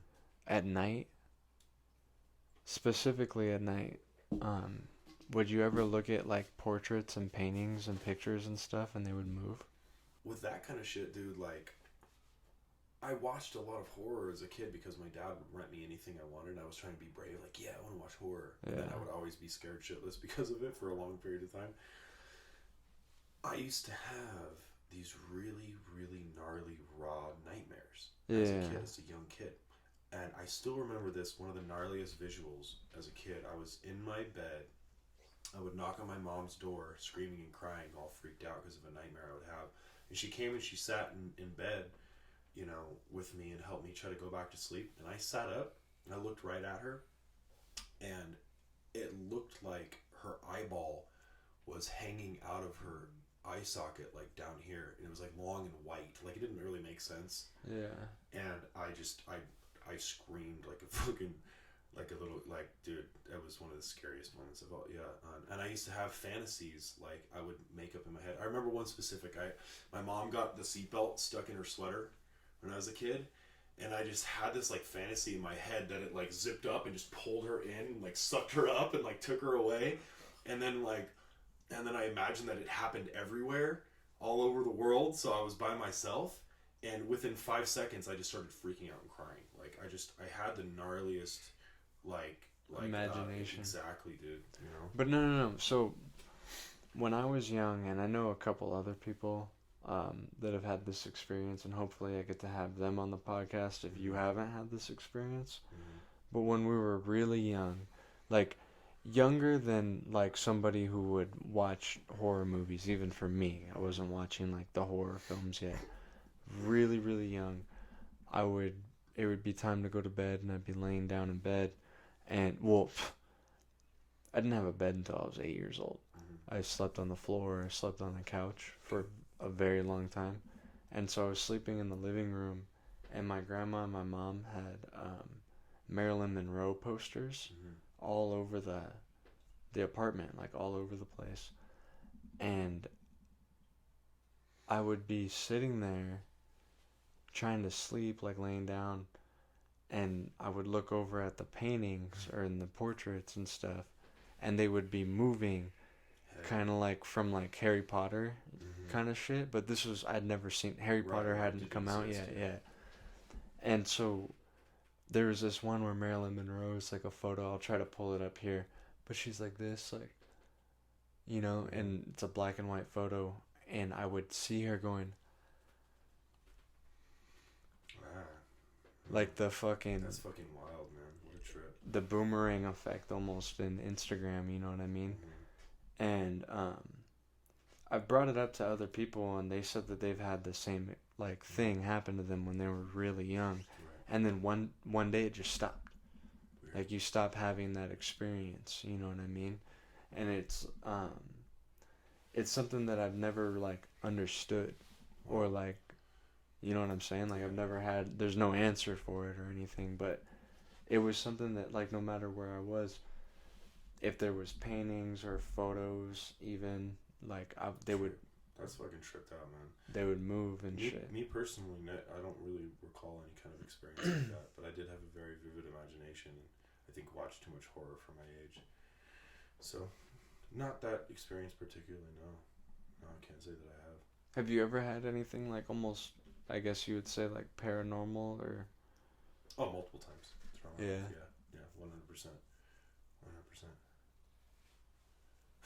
So do you think all that stuff comes from the mind, or do you think that there's like this other realm of existence that we just like barely get little tidbits of here and there? See, I thoroughly believe that the human eye can only really perceive so much, and that there are things around us that we can't understand or physically touch, therefore we don't understand. One concept that really fucks with my head, bro, is color. Oh yeah. So like how do you know we're seeing the same colors? Exactly. I love that. I think we've actually had that conversation in the past. But here's one that's been fucking with me lately. Okay. So I think that because we only know what we know, and we've grown up to know what we can see, when you die, I think we can perceive things in a way that we were never able to before. And the concept of being able to see a new color seems like a very real concept. However, what the fuck would it look like? Yeah. Like, wrap your fucking head around like what a color that you've never seen before. Wrap your head around a color that doesn't fit in the rainbow spectrum. That's what I'm saying, dude. Yeah. Like, what the fuck would it look like? I've had a psychedelic trip where I felt like I did see something like that. Weird, that's trippy. But it's like what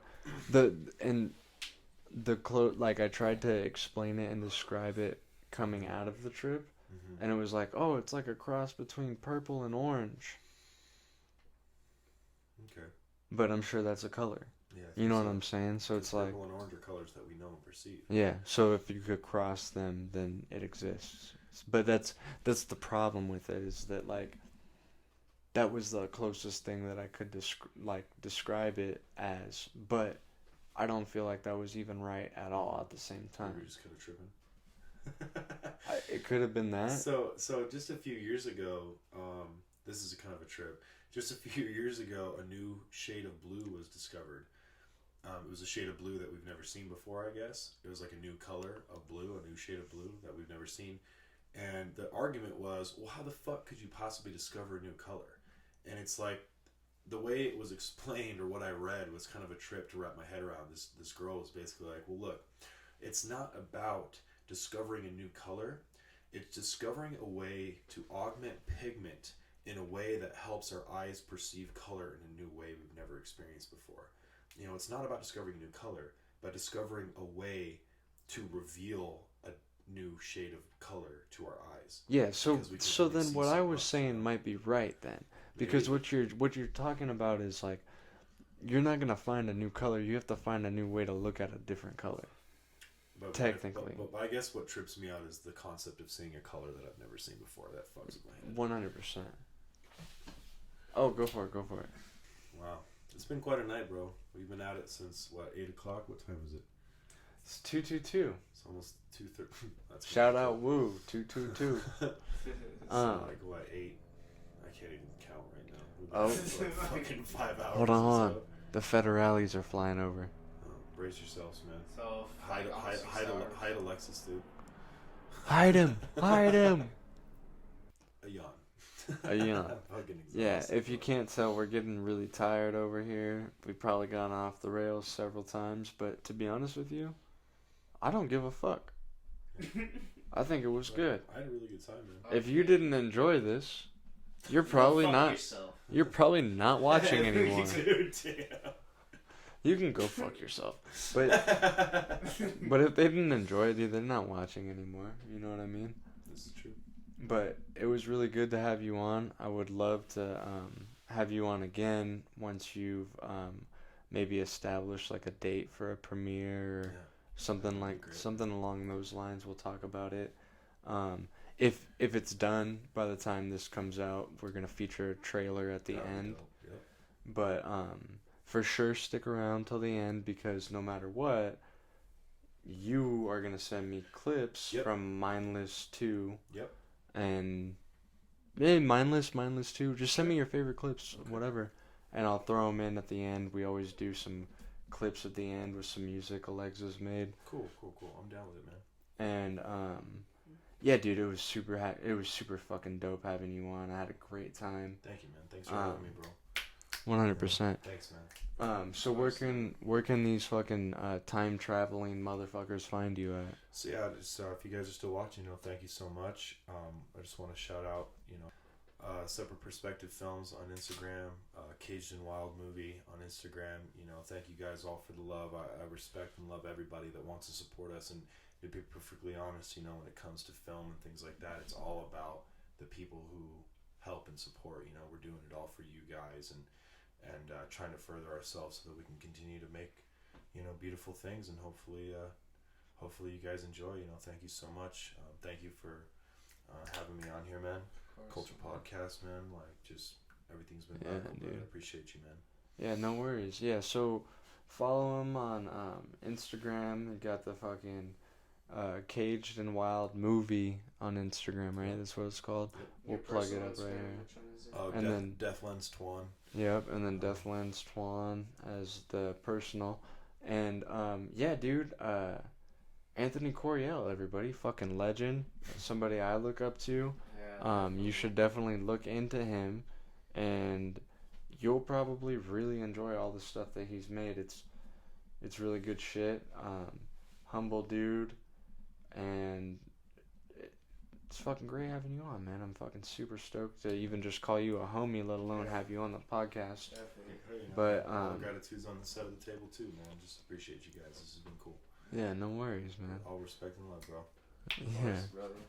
So, yeah, no matter what time it is for you guys, I'm gonna call it a good night, good evening, good morning, like I always do. Whatever the fuck the time is, you know the deal. You could be watching this wherever the fuck in Cambodia, I don't care. But you're traveling through time. You have traversed into the past to listen to us speak to you. And just don't forget that, we need you and we enjoy you guys. And this is the shit. And shout out Pastel Skateboards. Shout out Pastel Skate. Shout out Alexis Romero. Flex Sage. The motherfucking Flex Sage. And that's it. That's the podcast for today, boys and girls. Right. I'll see you guys next week. Peace. Later.